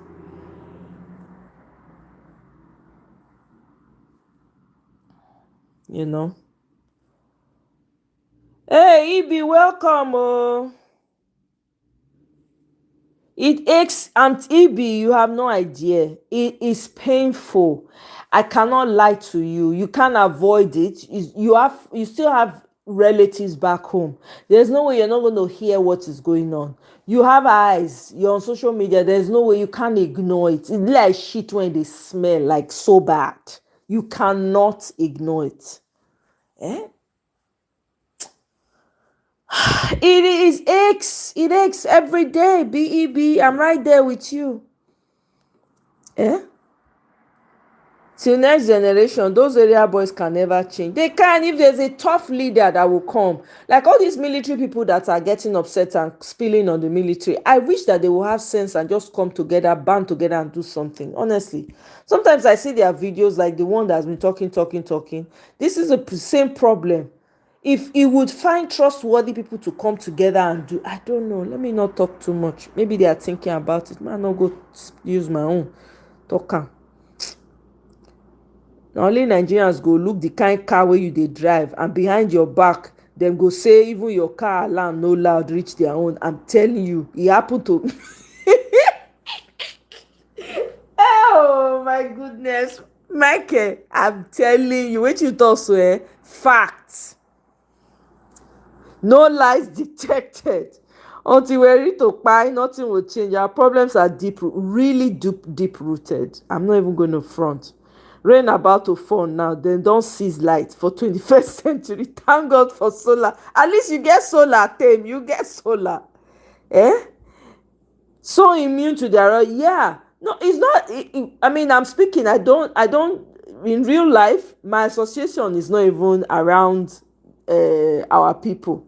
My association is not even around them at all. Matter of fact, they know say I be Nigerian. They know. When they see me outside, they know. People know they know. Until maybe I open my mouth and I talk.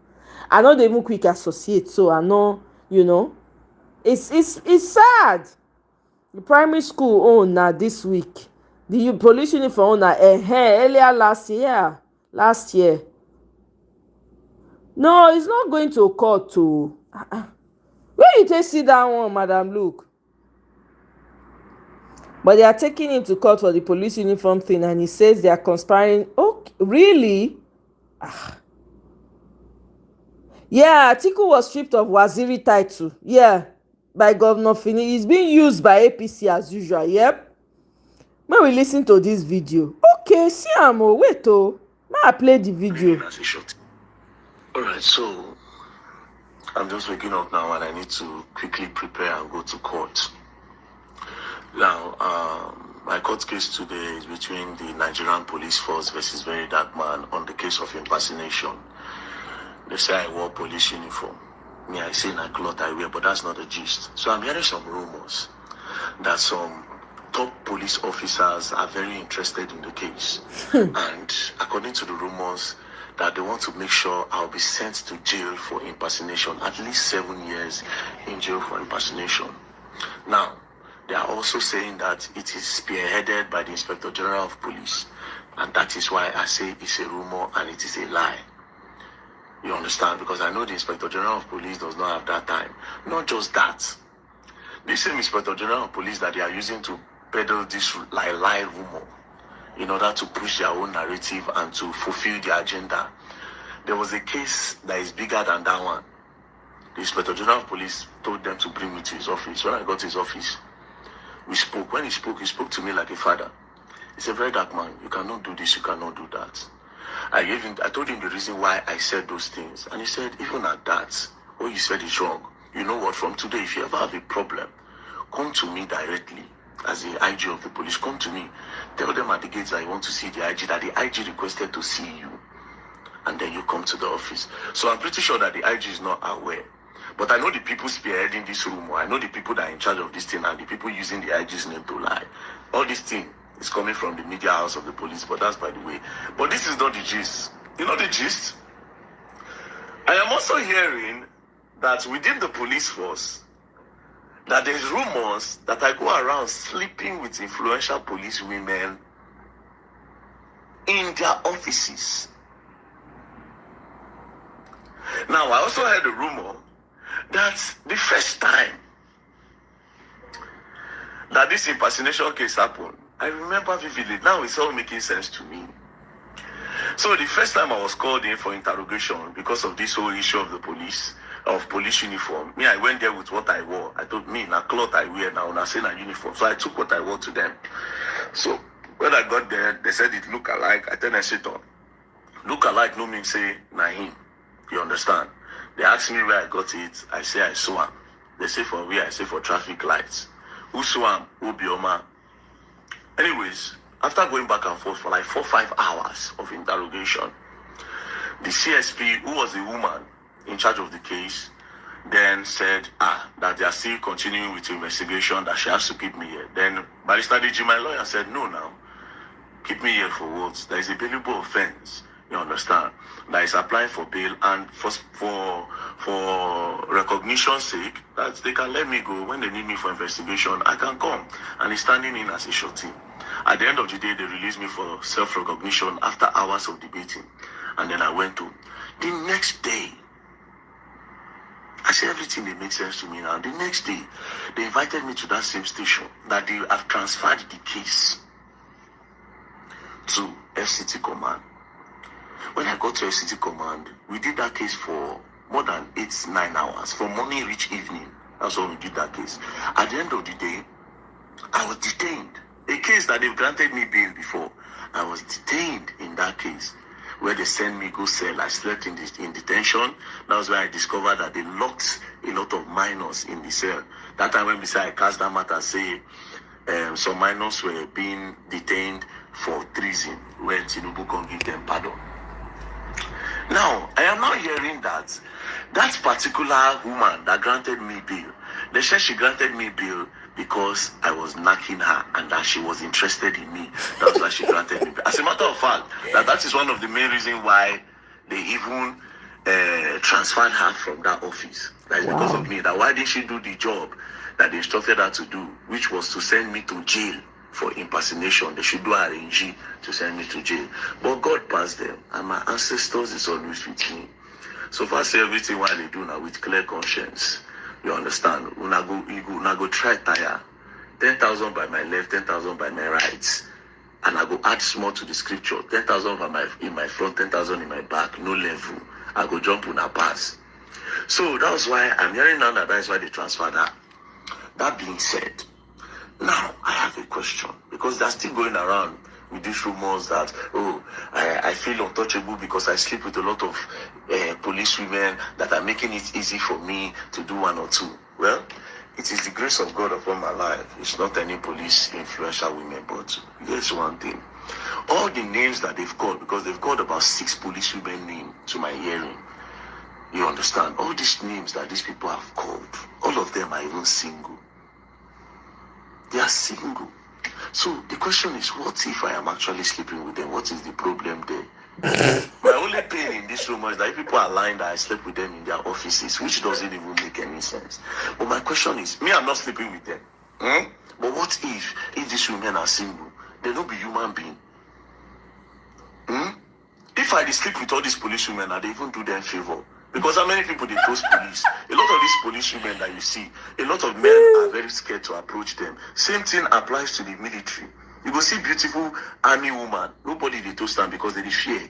They don't know how to approach them. So if there is rumor that I'm sleeping with police women, they should even give me a national award for helping them cure their conjugal. Because a lot of them now, cobwebs go down through their toto. Because nobody they even go there. The bush or there go down through. How many men they follow police they talk? And I'm very sure, if I say these people where they spread this rumor, if I say I like these women and these women know the answer now. So the best way to do it is to emotionally blackmail them and to lie.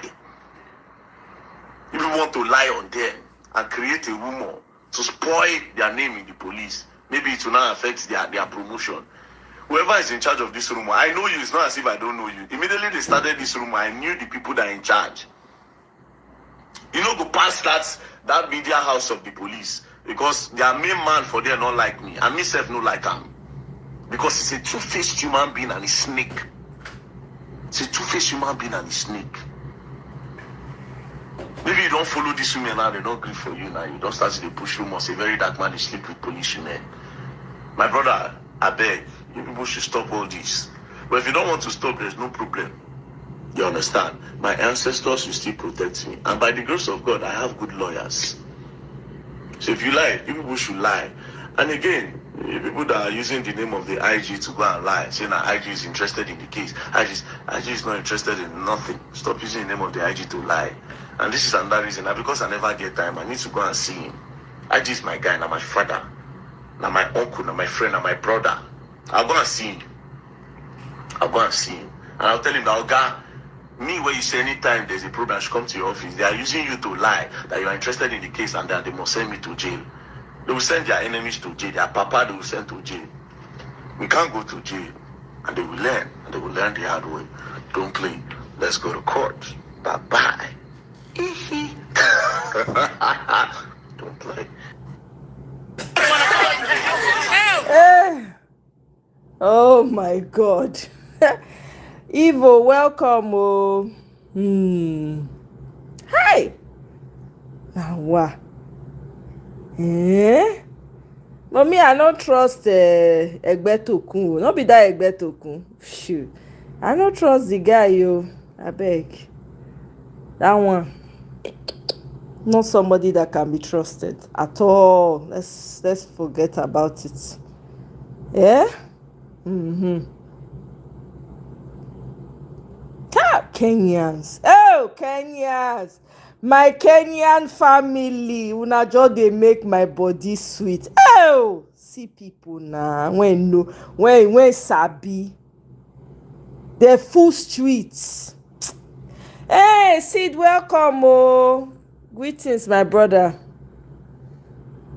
There is too much preoccupation with politics and 2027. Maybe there's too much concentration on receiving defectors all across the country, and people are not looking at it. No, please. Mr. President, I have the floor. You started very well, end very well. I have the floor. I have the floor. Because the business of the Nigerian people, for which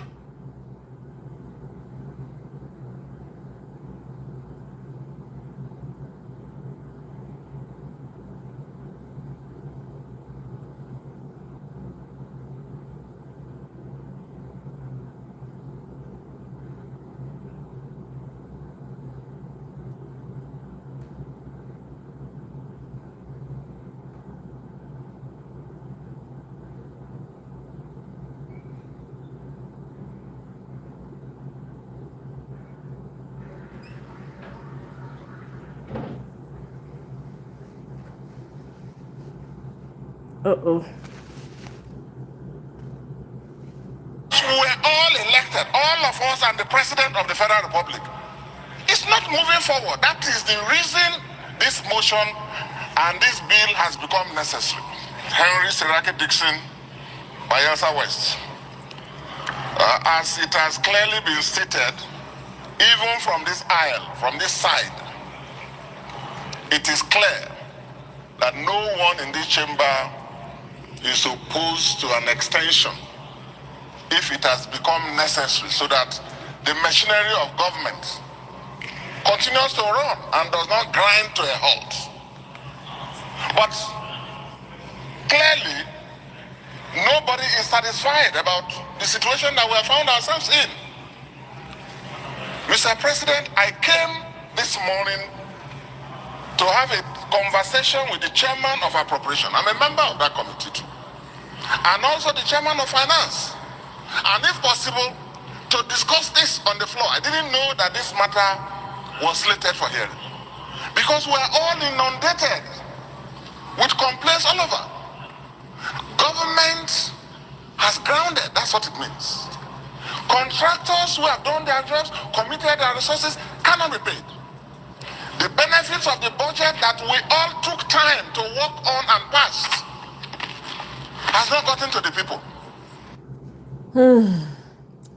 Welcome, Sid. You say this one T-Pain is stripping Atiku of his Waziri chieftaincy title and breaking Obi's real desperation. Yeah, but something needs to be done. Oh, Sid, we not video they sit down and look like this. Even Cameroonians, they sleep for street. Nigerians are busy jumping. I'm telling you. Now that one they vex me pass. The first thing is see they do party weekend in, weekend out. They go they spray money. Money is water. They're going to play that their new music when they play, when they do hand up and down. That's all. Meanwhile, the house is literally on fire. I've never seen clueless people like that in my life. Most you people don't have elites. I don't know, when Nigerians are talking now, they say elite. Please, you don't have your elite. Your elites, they are just as poor. They are church rats. Elites with no vision, nothing. Now, if to say not be money when the people when they siphon money for, or people when they dash oil block, most of them don't know how to create wealth. They don't know what it mean. They're not sabi. That's why they are clueless at the top. They don't know what to do. Three people when get money, billionaires, then they borrow their government money. They set things in place. Oh. I beg.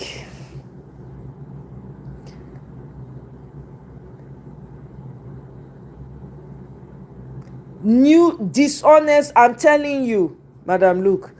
They are talking about money from constituency projects for their towns and villages where people are being unalive. I'm telling you. It's like they are saying, no, people came out and said, T-Pain has brought 2,000 tractors for farming. Now I can't ask one. On one TikTok live, I can't ask the person, I say, the 2,000 contracts, which farm you want? Which farm? How many people will fit go farm? Abi you not say insecurity dey. How they want to use the tractor? For where? Where people take where they take the unalive people. Now the same all these Fulani terrorists, now they go see collect those tractors. Wanna bet? It's painful, oh, honestly.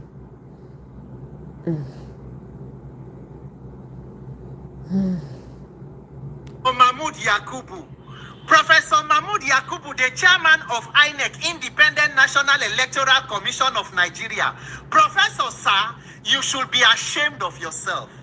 The INEC chairman and the entire INEC leadership, national commissioners, Rex, you should be thoroughly and severely ashamed of yourself and everything you represent. If this is the character and competence you bring to public office, if this is the way you conduct yourself as public office holders who should hold the trust of the Nigerian people, then you should be thoroughly ashamed of yourself.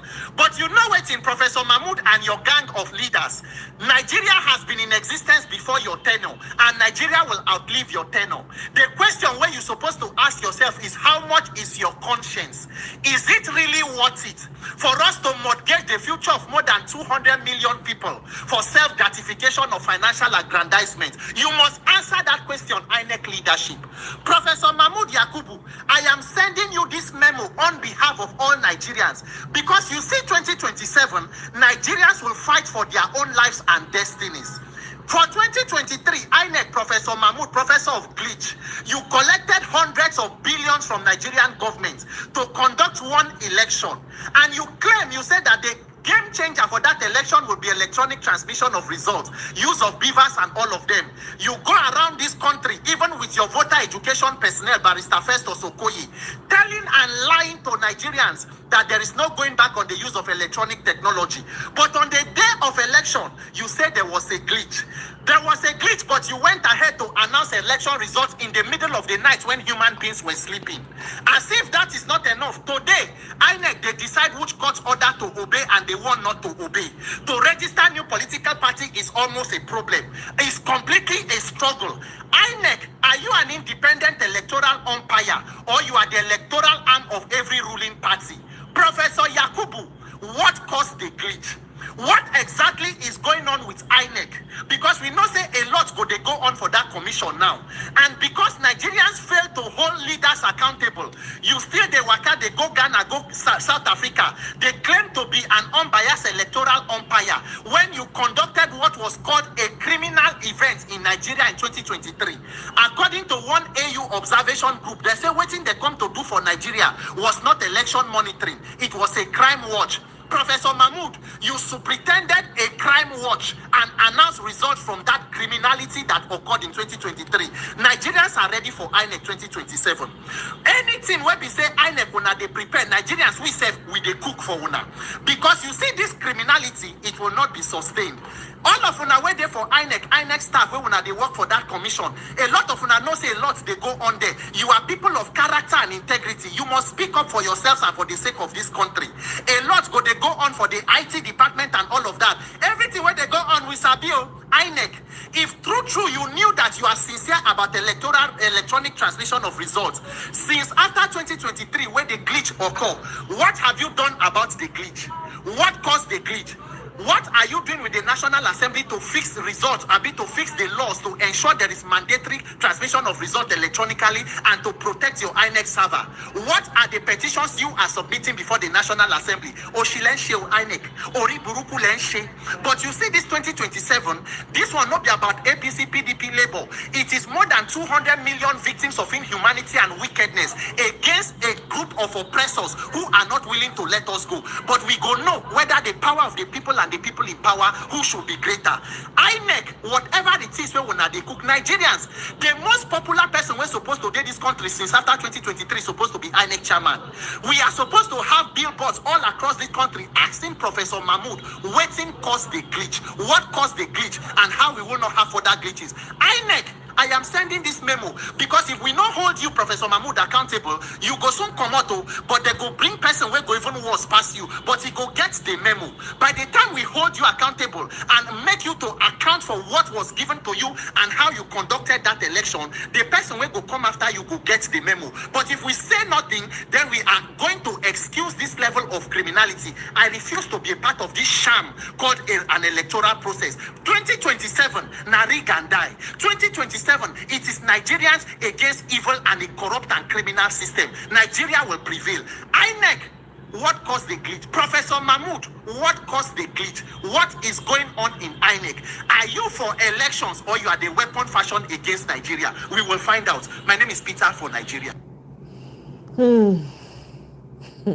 Oh, see Kenya. Hey, see sea of people. See Atlantic Ocean. See people. Oh, Semufia. Make we laugh small. Omo, just dey pray for this life, make you know they the wrong side.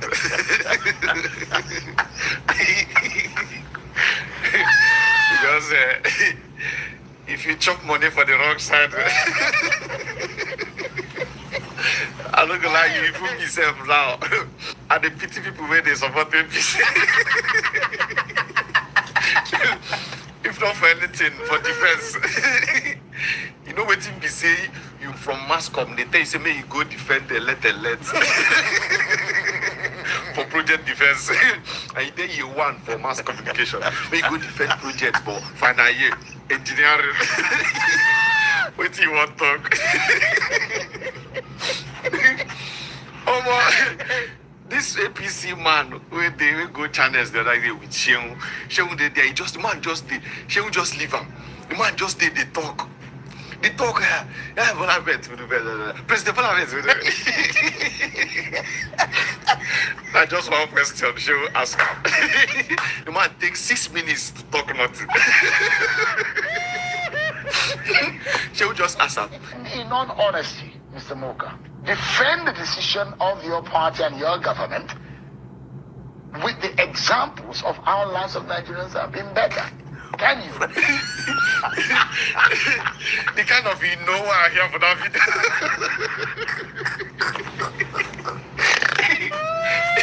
You know as people they get H factor. The man get you know factor. You know, show you know when you know if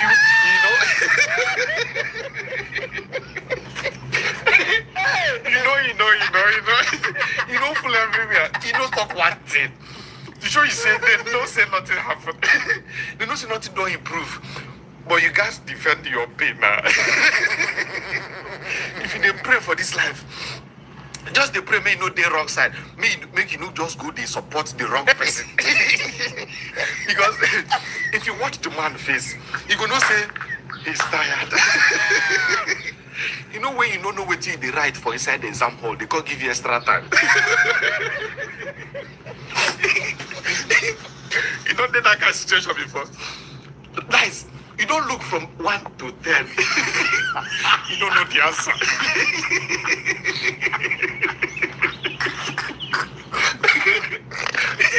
You got the payment and finish. Now if you let the talk say, okay, it looks like I did not give you enough time. Extra 20 minutes. You will say, oh God.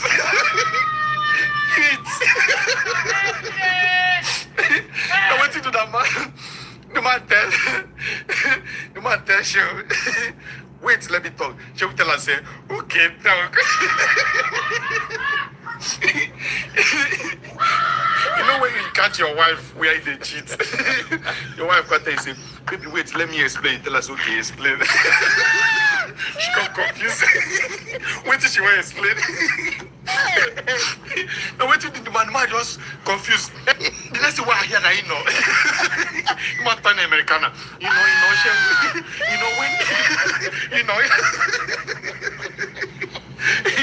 if that man see opportunity that time for that studio, you go return money. But it's too late. No go defend them.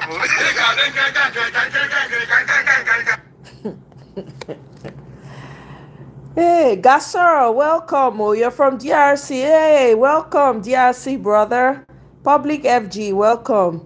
You have to exchange the president because this is too, he's too old. You're right. That's what we're trying to do, my brother. We're trying to remove him and get somebody that we know that will work for everybody because it's too much. The suffering is too much. Yeah? Yeah, sometimes they think like a child. Yes, you are right. You're absolutely right, my brother. I hear you. You know. Joseph, welcome. Oh. He has been sacked. Oh, we are prepping. Yes. Okay, Flora, welcome. I need to share something that most we have to sack him. Completely in the dark. Sigmund, who he said was a colleague from Chicago State University in Illinois. Tinubu described him as a very good neighbor, saying that he would never have dreamt of a time when he would be in the position of being president of the Federal Republic of Nigeria, while Alex, a successful businessman from Belarus, will bring about collaboration and bilateral relationship that would promote economic prosperity for the future of the two countries. Let's take a look. To all of you, Alex was my very good neighbor and went to the same school with me in Chicago.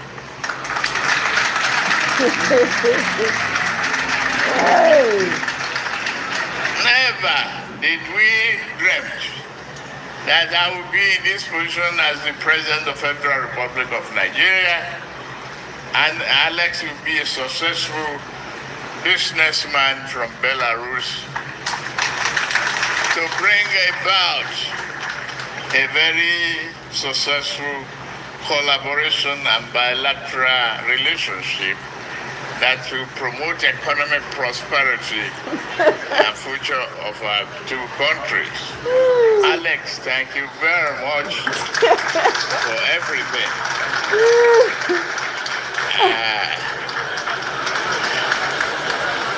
I believe our university will be very, very proud that we are doing this here today. All right, I mean, Chicago was actually trending because of this particular story. I think Chicago University, but it's nice to see the president and his classmate, he said, right? He was his schoolmate. Not classmate. Oh, schoolmate. Yeah. So there are differences. It could be younger, it could be older, it could be schoolmates. Go ahead. You guys are violent. I'm a huge advocate for agricultural revolution. So for me, this is a step in the right direction. It's very important for us to mechanize because that's the only way we can improve yield, scale up. We're looking at food security, and the president had declared a state of emergency on food security about 2 years ago when he came into office. So it's taken about 2 years to get up to speed, but it's good to see him making good on that. On Mr. Alex Sigmund, he's no stranger to the African continent. He's done business in the Democratic Republic of Congo, Zimbabwe, Zambia even. I know he was arrested in the Democratic Republic of Congo at some point after meeting the former president, Joseph Kabila. In Zimbabwe, some of his transactions came under a huge scrutiny and criticism from the opposition. He also was an advocate who brought in, or rather a vehicle who was appointed as an honorary consul of Zimbabwe to Belarus, and he oversaw, tractors, combined harvesters, even fire trucks being brought into Zimbabwe. But there were questions because people said, where are the tractors? Who used the tractors after they were imported? That was number one. Number two, there were no contracts. There was tender process. So there was transparency around how these deals were conducted. And to date, people are still asking these multi-million-dollar deals that involve these contracts and or these agricultural implements, but we never got to understand or to see the transparency in the relationship between Mr. Alex Sigmund and the government of Zimbabwe.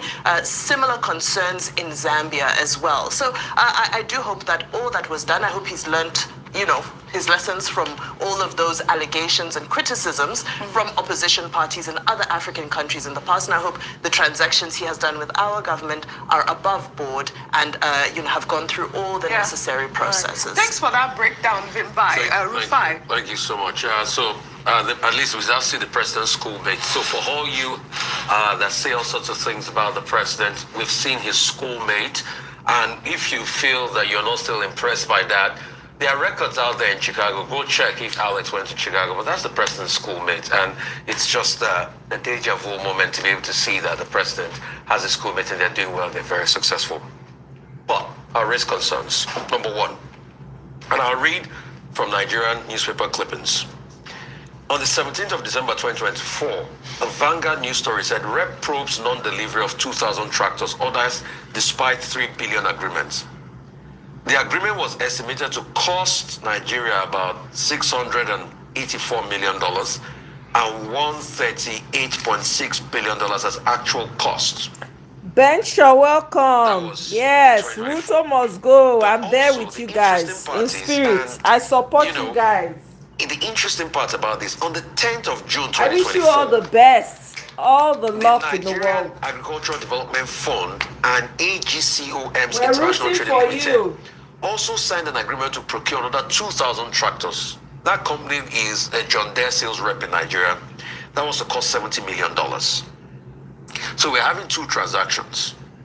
I think the question for clarity is, the government should be able to explain to us, are these deals different? Secondly, the deal with Alex's company was to be able to build those tractors locally. And the question we're asking is, I know we used to have Steyr and Bauchi. Maybe you might say that it's already more abundant than the likes. But we have Bobcat in Port Harcourt that also build tractors. Why can't we also look inward as regards this? And I'll ask the following questions. Number one, has the rep probe been cleared now with this delivery? How many has come in? Let's take stock of it. How will it be distributed? What's the tractor per kilometer? What's the tractor per kilometer? What's the cost per tractor? All right? Why Belarus? Couldn't we have gotten a better deal? Why didn't we look inwards? And where is the tender bid at which Alex's company did win the bid to be able to supply this tractor? And then, is this Alex's tractor deal different from that the federal government signed $70 million contract with AGCOMS for 2,000 tractors? And the question I also want to ask is, based on the reportage here, why is this one estimated to cost over $700 million and the other one cost $70 million? I think there are many questions we should be able to ask. And are those tractors being built here? Are they assembled here? Because they said it's going to be fixed here. Those are just the questions I want to ask. Okay. Yeah, those questions are valid. We can even add more to the questions. The key question that has been raised here is about cronyism. Is Mr. Alex, the schoolmate, getting this contract because he was a schoolmate of the president? Now that would be favoritism, that would be cronyism. So his involvement in the entire process, how transparent and accountable is that? Two, the people talking about Chicago, now I think, they're just being mischievous. It's not relevant. The election period is over. Yes. The Nigerian Constitution talks about the eligibility for the office of the president, Section 131. And those conditions is that you must be up to 40 years old, you must have school cert or its equivalent. Its equivalent just means even the ability to speak English. Although you may have attended one seminar or the other, and it things like you should be a member of a political party. Within the purview of Section 131 of the Constitution, I think it's a settled matter that President Bola Ahmed Tinubu fits the criteria. Indeed, he's even better qualified than some people, who have been president of Nigeria before him. If we're going to say we will review Section 131, that's another argument. It's not something you can use perpetually to blackmail in an unlawful manner. Yes. The third point, finally, is this renewed hope mechanization program. The onus is on the president, the administration, to make sure that it works. You have made a valid point, Ojinika, about security, so that farmers can have access to their farms, so that all the other issues, including infrastructure, can be made available, because it's not just about farming. It's also about getting your produce from the farm to the market. All of those issues have to be worked out in terms of details. And farming, food production, food security, is just as important as energy security. And if the administration is focusing on that, I think we should encourage them. Absolutely. Hey, Omo. Hey, God, I beg you, Nigeria. See, Ben Shaw, yes, so we wish Nigeria, we are hoping that Nigerians will stand up, but man, we are rooting for you in Kenya. You guys are making us proud. You guys are the real giants of Africa. Omokuna take the position, I beg. Very disappointing excuse for a human being. I'm telling you, Madam Luke, he really, really disappointed a lot of people. They were hopeful. I remember during the election, oh my God, a lot of people were hopeful for him. He pretended, acted his way in. After I entered, they do nonsense. He come turn out saying a puppet. Now he be. I beg. See the movement that are here. You can see things that are here. Nobody could remove anything. Is that how it comes to work? They just came suddenly, started demolition. If my brother didn't have a brother like me, he wanted to enter here. They said no, you can't enter. We have got injunction. What about got injunction that allows somebody to enter into another person's property? They're shooting for removing things and everything, and demolishing everywhere. What about what injunction in that? Uncle Benno, welcome. Your papa carry we don't dey drive and comot for Aso Rock. So see and I bag all the things when you carry come now we put for inside and load make you carry back. We no want Uncle Benno come and carry your papa. We no want again. We no want we no want. Come carry your papa, abeg. Welcome, brother. And grab a land belonging to a company that his younger brother co-owns. We'll hear more details about what happened. This is exactly how land grabbers operate in Lagos. This doesn't mean that APC, Tinubu and Sanwo-Olu might not be behind it, but this is exactly how they operate. They targeted land, especially lands that are in prime areas in Lagos. A land that is sparsely used, maybe the land is used for storage with a small building in it, maybe only a security man, and once in a while people come into the land, they just target it and say, this is an opportunity for us to abeg una continue to like documents and get a bulldozer. Before you know it, they have grabbed that land from you. It happens to many people, even people that you can say that they are connected in Lagos. Some, after using all their connections, they end up still losing the land. There's one that is going to court now. The case is in court, and the people that grabbed his land are actually building on it right now. This is happening in Lagos. Someone will spend his hard-earned money to buy a property, and another person will steal it from him. Yes, this is what they do. They do it with policemen, corrupt magistrates and judges. If you make an investigation about the order they claim to have obtained to demolish and take over this land, you won't find the records in any court because they don't keep the records. The reason they don't keep the records is they know they are doing something illegal. Before you demolish someone's property, or if the land is in contest, you have to serve the person. There must be a record in court that the person was served before the court can take a decision. The court can't just decide without informing the person. You claim you own the land and you are supposed to bring that person to court. The court is supposed to see that person or see his brief. Yes, he must file and say, okay, I was served. I'm now in court to say, this is my land. I have owned it for so years, to tender documents and everything, to contest the land proper. But they do all this within a few hours, within days. They have already started demolishing the property. They just want to grab the land and steal it. And now that it is happening to P2B's brother, you can imagine how far the criminality has gone. And if it can happen to someone like P2B, how about you that is just struggling?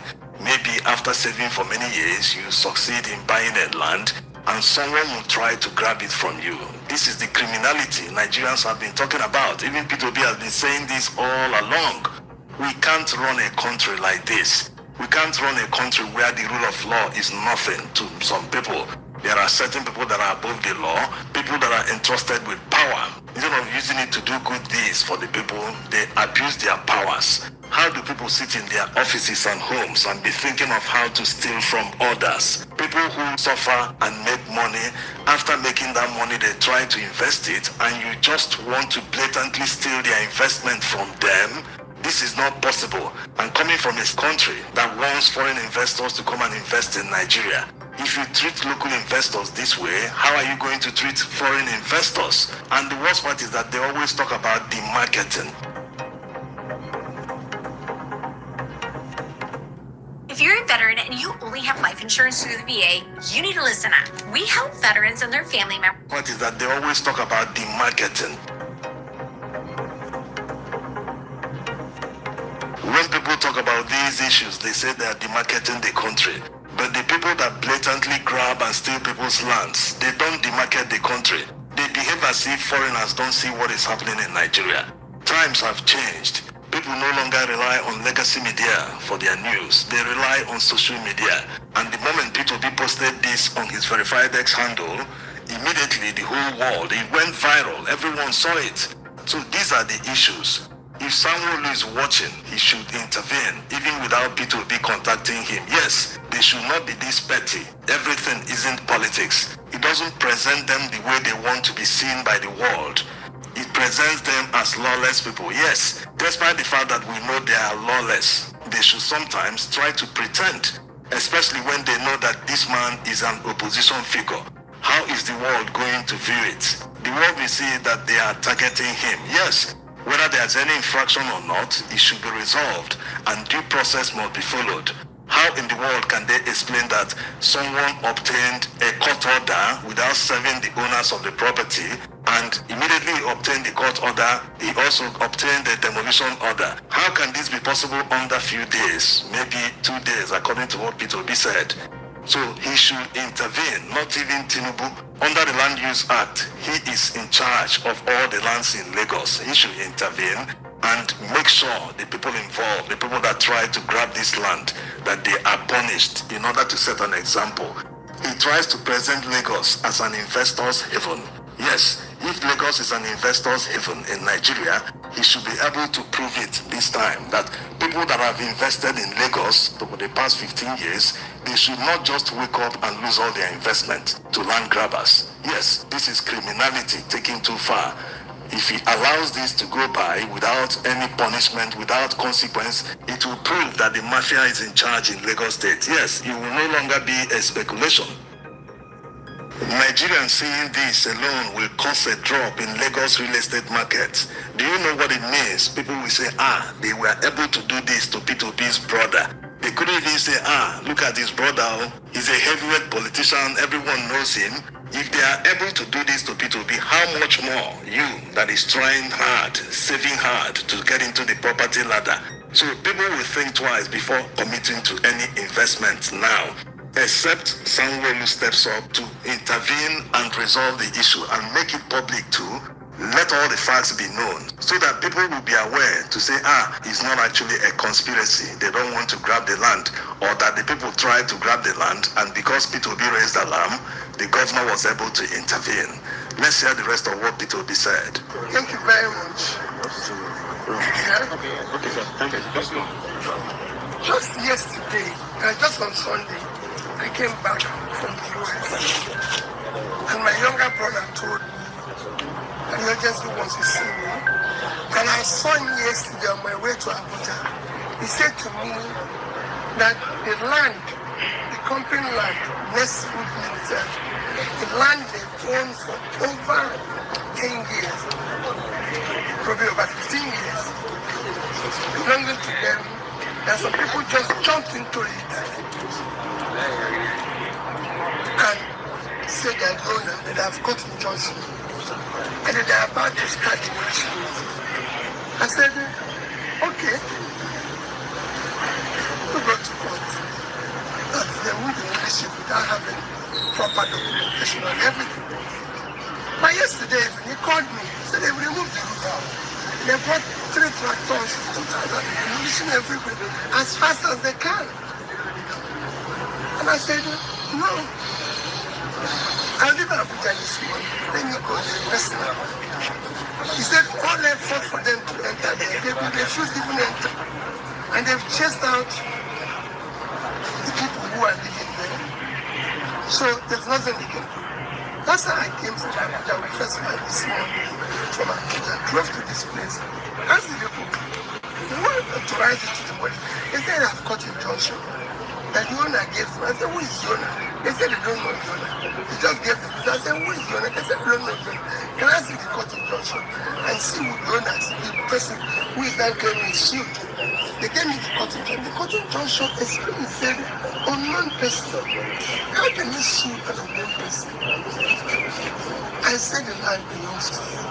The land with property. And within yesterday and today, demolishing property. Look at it.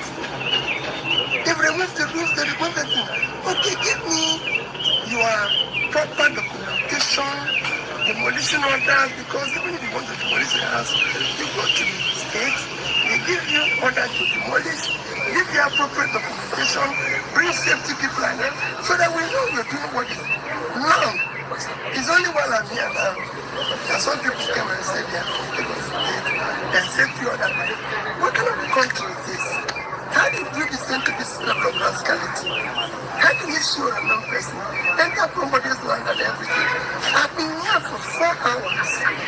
I've not seen one person who called and said, I'm the owner. 3 people or 2 or 3 people have appeared. Are you the owner? No, I'm not. But I'm acting on behalf. I said, so who is the owner? No name. They've not called the name. I said, but you know my name, I'm Peter. I want to know the next person so I can even approach him and say, please, this land belongs to a company that my brother is the majority shareholder. The country can't go on like this. We're looking for foreign investors. We're looking for investors. We're looking at how local investors are being treated. Is that a country can thrive? This level of lawlessness, this level of rascality.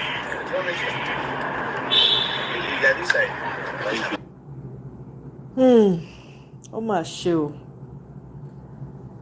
You know what, Madam, look, you see this thing when you just talk so many times it don't cross my mind. I don't know.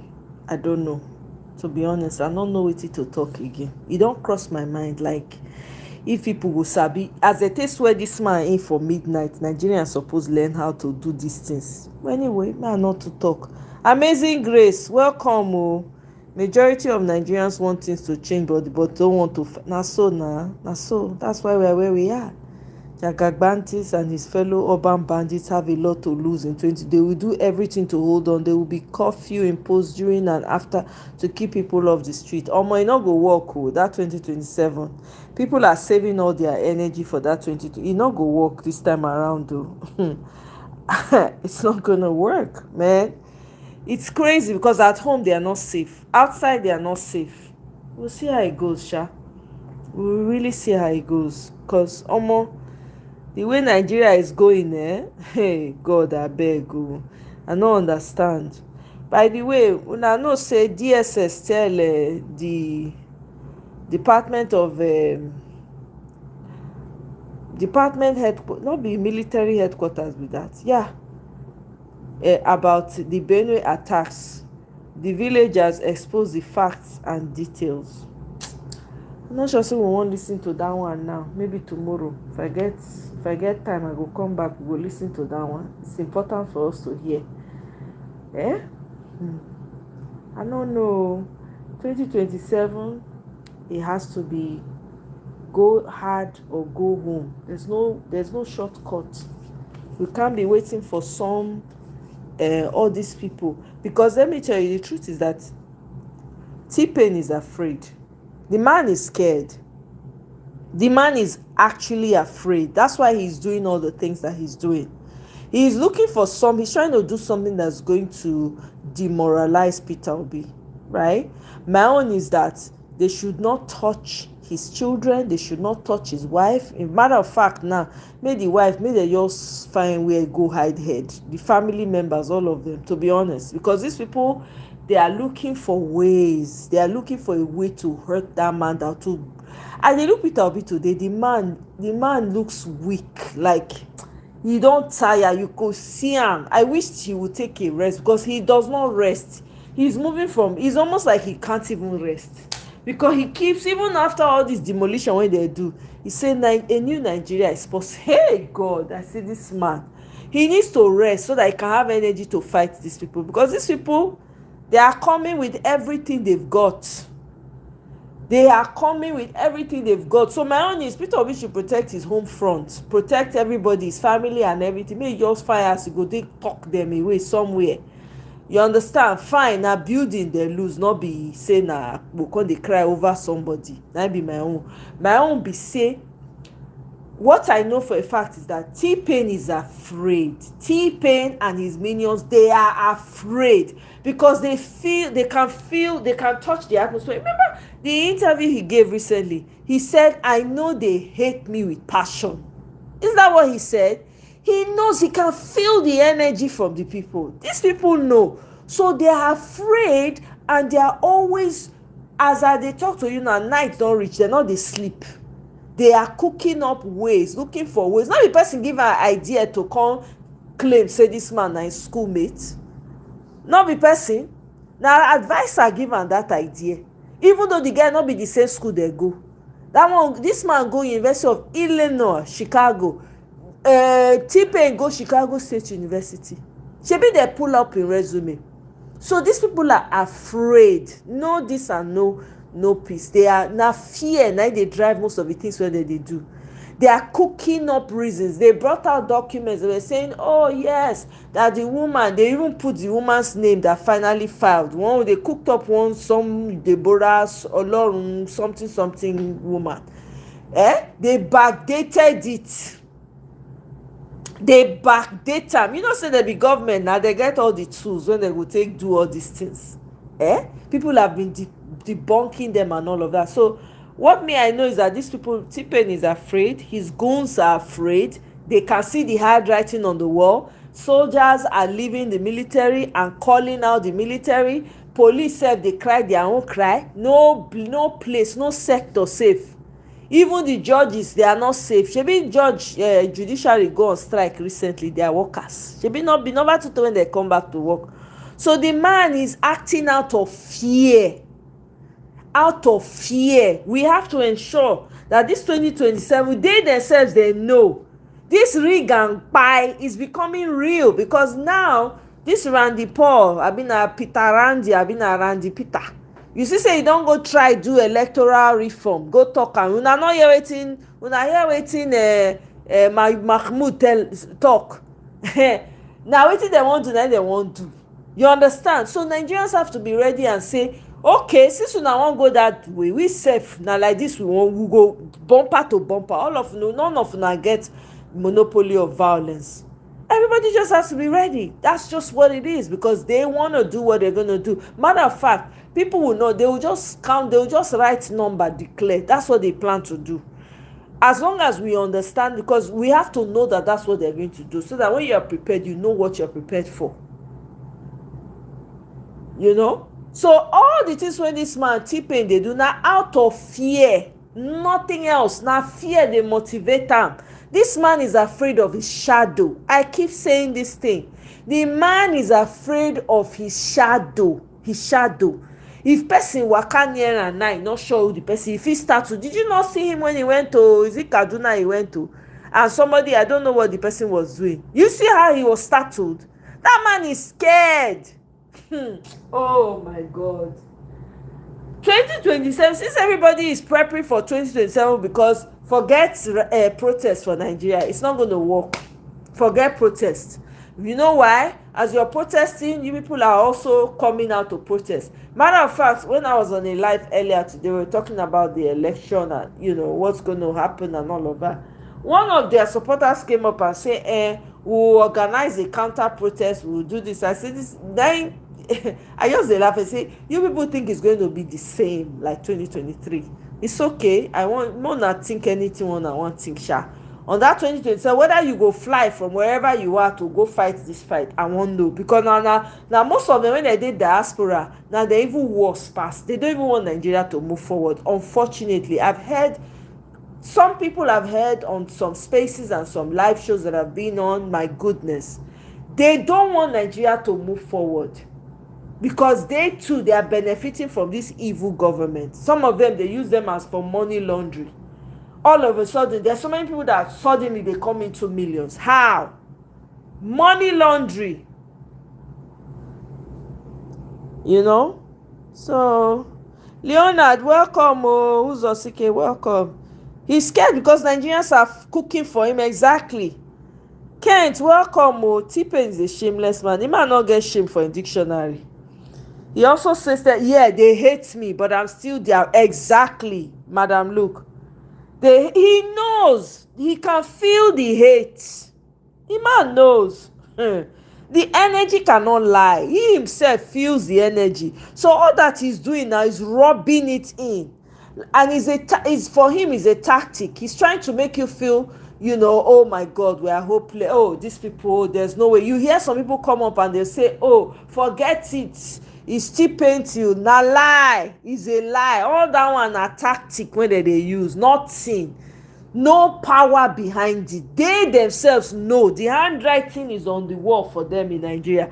It's not going to be easy for them that 2027. It will shock all of us. Even me when I did talk. 2027 is going to shock us. It's a fact. They are now even planning how to end TikTok in Nigeria. Yep. It is just mind-boggling how my country people are still keeping quiet. Yeah, that's what they want to do. TikTok, they want to end it. We'll see how that one goes. Nobody should worry about protests now. All we need to do is on that. Exactly. No need. To be quite honest, no need. It's not going to yield much results if anybody protests now. Because people are like, what's the word I would say now? What's the word I will use? People are maxed out of this protest. Because anytime you protest, you have a group, a few people here, 5 people, 6 people here, 10 people here, 20 people here. You understand what I'm saying? People are losing that momentum. So it's better, let everybody just say, okay, they know there's a focus towards this 2027, and then they will be ready to do. Right now, it's about sensitization. Each one teach one. You got to be talking to people, telling them what is at stake. Me, I know people on ground that are already doing that. If you know people on ground, You can assist them resource-wise, whatever you need to do. I'm telling you, 2027 is going to shock everybody. It's not going to be the same. These people think it's going to be the same. It's not going to be the same. They will be shocked. They would actually be very surprised at what will happen. Waiting to go happen to them, they don't know. It's not something that they're going to expect. Take it to the bank. It's not something they're going to expect at all. Because most of these people, all they know how to do is to create an illusion in your mind. Do you understand? Look at him. He's even talking about the coalition people. Did you hear what he said about the coalition people? He said they are political internally displaced persons. You see how this man is making a mockery of internally displaced people? This is what, see, the man is full of himself. He sees himself like a god, like, oh, nothing can come to me. He go shock him. 2027.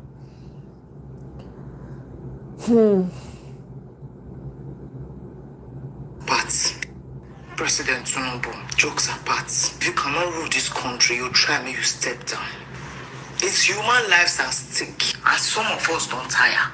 It's not for politics, we are tired. Nothing is working. He's becoming frustrating. It be like say we just they talk. Until person put fire for a body, we don't come and say, these people don't tire. You people mad. How bad data 11,000 on Sunday, but today network not the go. I don't know whether the data finish. I mean the network not the go. Everything is seizing. I had to buy another data now 16,000. Me network for good. 11,000 on Sunday, 16,000 today. How much are they making a month? I tell this person I may go buy tomato, come at it fry. They come me say 2 pieces of tomato, now they want say 200 naira. If they come, I'll show that they come. I want to say something that they now say this is what I said I'm still supposed to say, but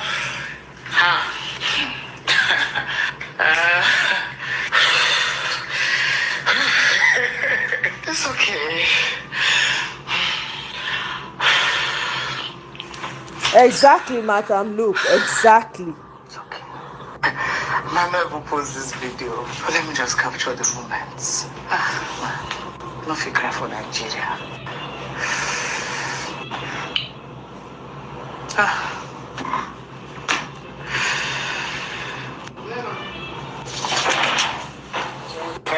Some of them very nice. 200. Are they mad? I just 500 now, all of them. See tomato and pepper 500. Lord have mercy. 2 tomato 200. Then this one are waiting 300. I don't say the name. Salo wow. 500 like this. The one where they shave now 5 inside. So they give me tomato and pepper 500. I was very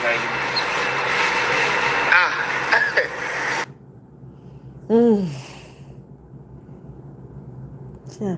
By the way, they printed, I think INEC, whether INEC bring out to a list of political parties that are registered with INEC. I don't know if you guys have seen it. I'll post it on my community page after this. There's an Obedient People's Party, right? But it was registered by, I don't know if it was registered because it doesn't show by somebody called Barry Avotu Johnson. This guy is not somebody that's obedient movement. We know they don't cast, the guy don't cast already. So anyway, yeah, so he brought out, there was a list. The list I see here is 26 political parties, different political parties that have been created in Nigeria. 2027, even if na stone spoon you get for hand, hold am and follow the election snatcher where you can. Exactly. Yes, see, I remember that famine is coming. It's obvious. Is it not obvious? It's obvious. It's coming. There's no way around it. It's definitely coming. You know, it's sad. It's quite shameful. You know, now like this, now it can't be for Nigeria. See woman when they demolishing property. After she query the arbitrary realignment of the coastal road from the original gazetted route to legally develop properties. They can't go demolish the woman. Mona here. I want to find out your technical reason of avoiding the gazetted goods. You told us the technical reason of avoiding. Now the woman they talk so. Which as you know, like 16 or 17 that we are all talking about. That is what I'm going. You said your technical reason of avoiding because of Sean and that those cables on we are not bothered. I'm bothered with you. You said your technical reason for avoiding the shoreline at Omoye is because there are cables there. You have to do your own work very well. There are no cables there. I am very, very sure. And this is not Omoye, and I know about all that place. Then, what are your technical reasons of avoiding the gazetted goods? At which location? This is what I'm asking about. We have the trade goods here. That Lagos State, which was signed by Tinubu in 2006. So why are you avoiding? Because we were told that a lot of people are there. That is why you are avoiding that route. So what is your technical reason of avoiding the gazetted goods? I'm coming to bring us that we have legal COOs. We have all our documents. Why are you coming to us? The next day, after this woman said this, after she asked him the question, they demolished her property. Can you hear her? My house was, because I remember vividly house. I used to look at that house through my window. I used to look at this house through my windows. Whenever I'm inside my room, I look at this house, this uncompleted building through my window. And this house too. So this is You don't feel better for these people. No. It cannot be. My house was demolished for the Lagos Calabar highway. Although my house was not on the gazetted alignment, it was realigned here, and the minister demolished our house. He asked our house to go down for it. We were paid peanuts. I have to come up with that. You know, they kept saying that they paid us well. Well, you know, the money that they gave us was not something to write home about, because my house, my house was a 4-bedroom duplex, and what they gave me and my family was nothing to write home about, just peanuts. That we are even trying to look at what we can do for it. We've not been able to even get the bungalow done, what they gave us. The minister said he's going to release the names and the amounts that was paid to individuals, to everybody. So hopefully we are still waiting for the amounts and the list of the people that was paid, so that we can see the exact amount that was written in that paper, if that's what was given to us exactly. So I'm still in pains. It's not easy losing my whole house, but who am I? This video. Oh, Salobua, oh, God, I beg. Lloyd, welcome. Oh, yeah, look at the thief for sure. The reason I will never own any property, I have been telling people here, you people should go and build your homes in your villages. I'm telling you that look, there's no need. When you know the kind of people when they deal with, you don't bother yourself. Honestly, until we get it right as a country, even then, that sentiment will remain. It will be a while. It will take generations for the sentiment of, you know what, let me go and do. No, build house for your village. Build house from where you come from. Build them. If now only 2 bungalow, if now 1 bungalow, if now whatever, build them for your house. If you must live in the city, If you must go to Lagos, all ye lovers of a smelly Lagos and Abuja, if you must leave there, go and rent small place, they manage.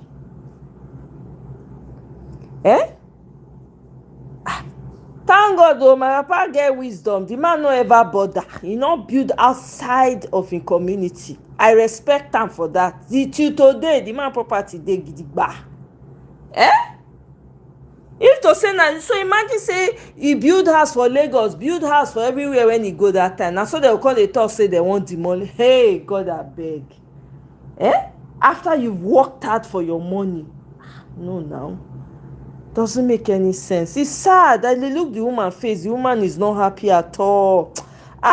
These people, e no go end well for every one of them when get hand for all this kasala when dey on top of our head. All of them, none of them go escape the wrath when they come for them. None of them. I beg, you can listen to Barrister Darlington. ASU told the federal government that you don't give a student loan in a battered economy. Is that not what they told the federal government? And that's a fact. It's not enough for you to say, go and pay school fees. Other things that follow the school fees income, what happened to them? They are not there. Feeding alone, feeding. That is why some people borrowed that money, but they couldn't continue their academic session. They couldn't. So what have you done? It's like somebody who went to the market, say he want to cook food for his family. He bought everything, came back to the house. Because of high cost of gas, he couldn't cook that soup. Of course, kerosene is not to the reach of anybody. Is that not that particular item that will make that food to be on your table for you to eat it? Meanwhile, it is not available. So can you just imagine how these people do it upside down? Barrister, will you have any problems if the federal government borrows money to revive Ajokuta and Alaja Steel? Will you have any in fact, if they do that at the minute, in fact, I will clap for them here. But they will not do it. Why? Because, no, the gain is not immediate. I said this government, they are very good. Borrow and share. If they tie that money to that Jokuta Steel Complex, you know it's not a day matter. In fact, the reconstruction alone will take the administration, will take the lifespan of this administration. So they will not wait to collect the dividends. That is why such project they don't want to look into it, Mr. Okoro. Barrister, when you talk about borrow and share, this administration, the first thing they did when they came in was to borrow 200 billion naira. And another thing they did was, out of that 200 billion, they said National Assembly members take 70 billion naira to refit your word. Exactly. Now, another one was like NJC take $40 billion. Barrister, was that a warning? Was that a red flag? That is and it. Why didn't Nigeria? I cried out, I said it. In fact, I lamented about it. Mr. Okoro, on this particular media house, I said it, that this is trouble coming. And between then and now, how much has it has galloped to that? Have you not lost count? Are you still counting? How much that have been frittered away? Or what? Selfish interests. Why the judiciary? So that they will protect them during the electoral matters that come before them. Have you not been seeing the results? Have you not been seeing the results of that money they gave the judiciary? These are the things that Tinubu is doing. When I tell you that nobody is thinking of the future of this country, it's all about immediate gain.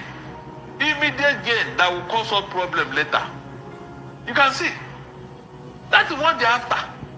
Unfortunately, nobody's asking questions, nobody's protesting. Whatever they tell you, you agree. You can ask some people that celebrate that particular coastal road. And I'm telling you, Mr. Okoro, if you finish East-West Road that have been there from Obasanjo also, if you finish that road today, whatever you want to do with this coastal road, that East-West Road will multiply it 100 times and provide it with what is ongoing on this? What is ongoing, Abi? Yes, ongoing. Mr. Okoro, where is the money? Why not finish one before you back on another one? This thing that is ego. Ego. Nothing else. Ego pursuit. 750 kilometers of road. Have you imagined how long? Isn't that a legacy project? Sorry? Isn't it a legacy project? Leave what? Look, in economy, there's a road that cuts through 9 states of the federation. The same thing from one end of the country to the same thing with East-West Road. Listen very well. In economy, there's something we call scale of preference.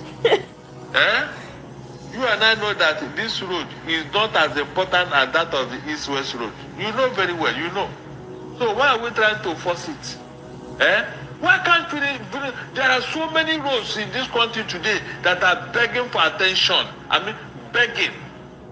If you finish them, will it not be to your credit? No, but you want to say, yes, I'm the one that started this thing. That Lagos Calabar Coastal Road. You just raised an important issue now. This Lagos Calabar Coastal Highway, does it look like some form of duplication? Because some of the states involved. Yes, it will look like process, exactly. Yes, that's what I'm telling you. Oh my God. So you are not listening to me, Abi? If you say cross the same states, you now ask yourself, what is the duplication all about? All because ego, let it be me. Yes, hi, His Majesty. Meanwhile, he will not finish any of them. Hey, my people. Anyway, I beg, make I call am. Make we end am here on a very good note. Thank you very much for joining me. Now sit down, look be monkey business. We'll continue.